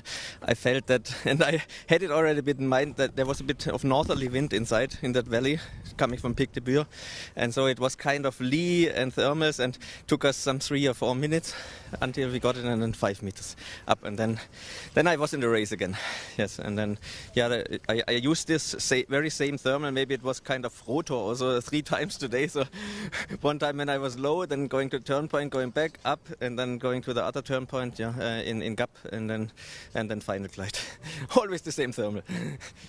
And after you fly a bit more conservative, you did not follow Thilo on Pic de Bure. You were more like higher, try to keep your altitude. Yeah, after that Aspre ridge thermal, I was 2,500, 2,800 meters, and because I knew it was the Gap turn point was very much in the shadow, so I knew I need to glide about 30, 40 kilometers, and that's why I stayed very much up. I even took a detour to the mountain south of Pic de Bure to climb again, and then have a very high altitude at the turn point. How was it when you saw Thilo, Louis, Max starting to catching up with you? Did you manage to keep your... Yeah, I felt they are coming, and I saw them also in the Flam. But with this strong thermal, which I caught again, then I was sure that I can make it. Yeah. Congratulations! It was really good to follow you. Thank you. It was a very, very good race. Thanks. Okay. All right. So yeah, great day from Mario, and we are back with Brian. So that was a great race, Ben. He told us in this interview that it was a bit like a boring day because he made 3 times the Les Apôtres and it was the spot to go. Yeah, well, it might have been for Mario, but I think there'll be a lot of good stories from the other pilots, particularly Werner. Werner's story will be interesting. Yeah, he's still struggling in the valley of Cisteron. You can see on the screen on the bottom left now. And we can see that everybody seems to be coming home well. Mm-hmm. They're out of the points. It looks like the last points will probably go to Thomas, which will make him happy to have some points. He got points yesterday, so we will see after the check from the referee for the penalties, perhaps. And I can see that on the ground something is happening. Claire, we check if she has somebody else. I don't know. I think Anyway. Claire's looking for Max, to talk to Max. Yeah, perhaps with and Max, maybe yeah. if she finds him, we'll have a quick interview with Max. But She will be quite far away from the high frequency system, so we will But see. I think we'll leave you folks for tomorrow with Claire talking to Max, and then once they finish, we'll just put the webcam on the airfield for a few minutes to see, get your feel of what's happening. It's a problem because maybe Max has landed a long way down the airfield. But it's very, very interesting, the different tactics, the different way. It's one time it seemed like it would be really straightforward, and then it's not so straightforward. But one of the very impressive things about today was the way that Sebastian caught up so quickly on that third leg. He didn't seem to do anything different or anything special, but he gained 10 kilometers or more in one leg. And maybe you should find out a little bit about how he did that for tomorrow. So you want to speak to Wolf in the VIP room tonight for the interview. Mario will be there as a winner, and who do you want? Two or three pilots, perhaps? Maybe Werner. We get Werner's story as well, because Werner will have a good story today. And there will be a lot of guys there very happy because it's close together. They're all coming home close. Nobody really got left. I feel a bit sorry for Sylvain. And Sylvain got dumped at Le. Philippe Depechy also. Philippe Depechy and Catherine. They just missed the place that was critical. And I think it was close to Lure, going to the north, so far away. The mistake was done, and when it was really easy to catch up. Yeah. That's right, very difficult. Once you drop back in the beginning of that new section and you weren't high, then of course you fell back a long way very quickly. And then you have the demoralizing effect of that. So we're looking forward to bringing you a great day tomorrow. Yes. We'll put the highlights of today's race for those of you who couldn't watch the whole race, and they'll be posted on our website and YouTube channel about 7 o'clock this evening on European time. And we'll be back with you tomorrow, and another great day's racing in Saint-Tropez. And we look forward to seeing you then at 1:30. So thanks for listening. Goodbye, and see you again tomorrow. See you. Bye-bye. See you tomorrow.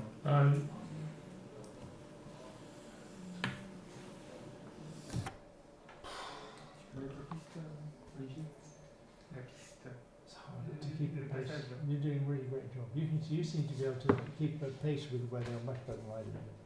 It's good. I enjoy to do that. I enjoy to do that. To go back to this is first, because Sean was making this. Yeah. It's on our list of things to do, and you're doing it beautifully. Doing it beautifully. And that's good. And so there's something I don't understand about this, which I may be completely stupid. We put the trackers in the gliders, they put the flanges on. Miguel goes to the grid, he walks down the grid, he checks we're getting everybody's signal. We come in here and we don't have data from somebody because there's something wrong. Why don't we know before they take off? Because still I believe that it's put in a random ID. It's on random ID. But what's wrong with his tracker? He told me this morning that he changed the ID. Okay. Of what? Of he moved from what we call it ICAO address to internal address. So I changed it on the flag. Yeah. So I changed it. Yeah. Right? Yeah. So now he go on random ID. So I have no way to link. But why it. don't we get his tracker? Because he linked it with a wrong address. So that address was not the same. Who linked it with the wrong address? Him, because he told me that this morning the address was going to be that such and such. Yeah, but why don't we know that when we're on the grid? Why don't we know that when Miguel is checking everybody's is working before he takes off? Because they made a picture, okay, and it's when they told me that that's going to be the address, but that is not the address. This is a problem. I understand that, but before they take off, Miguel's on the runway going along, and he should see that everyone is working. So it wasn't working. Not even so. He sent me a picture. Yeah, but that's no good. We want to see we've got the data. We want to see it's working before it takes off. We want to see that we are getting the data, not there's a picture of the instrument panel. So if somebody changes something, maybe we put them in the back of the grid.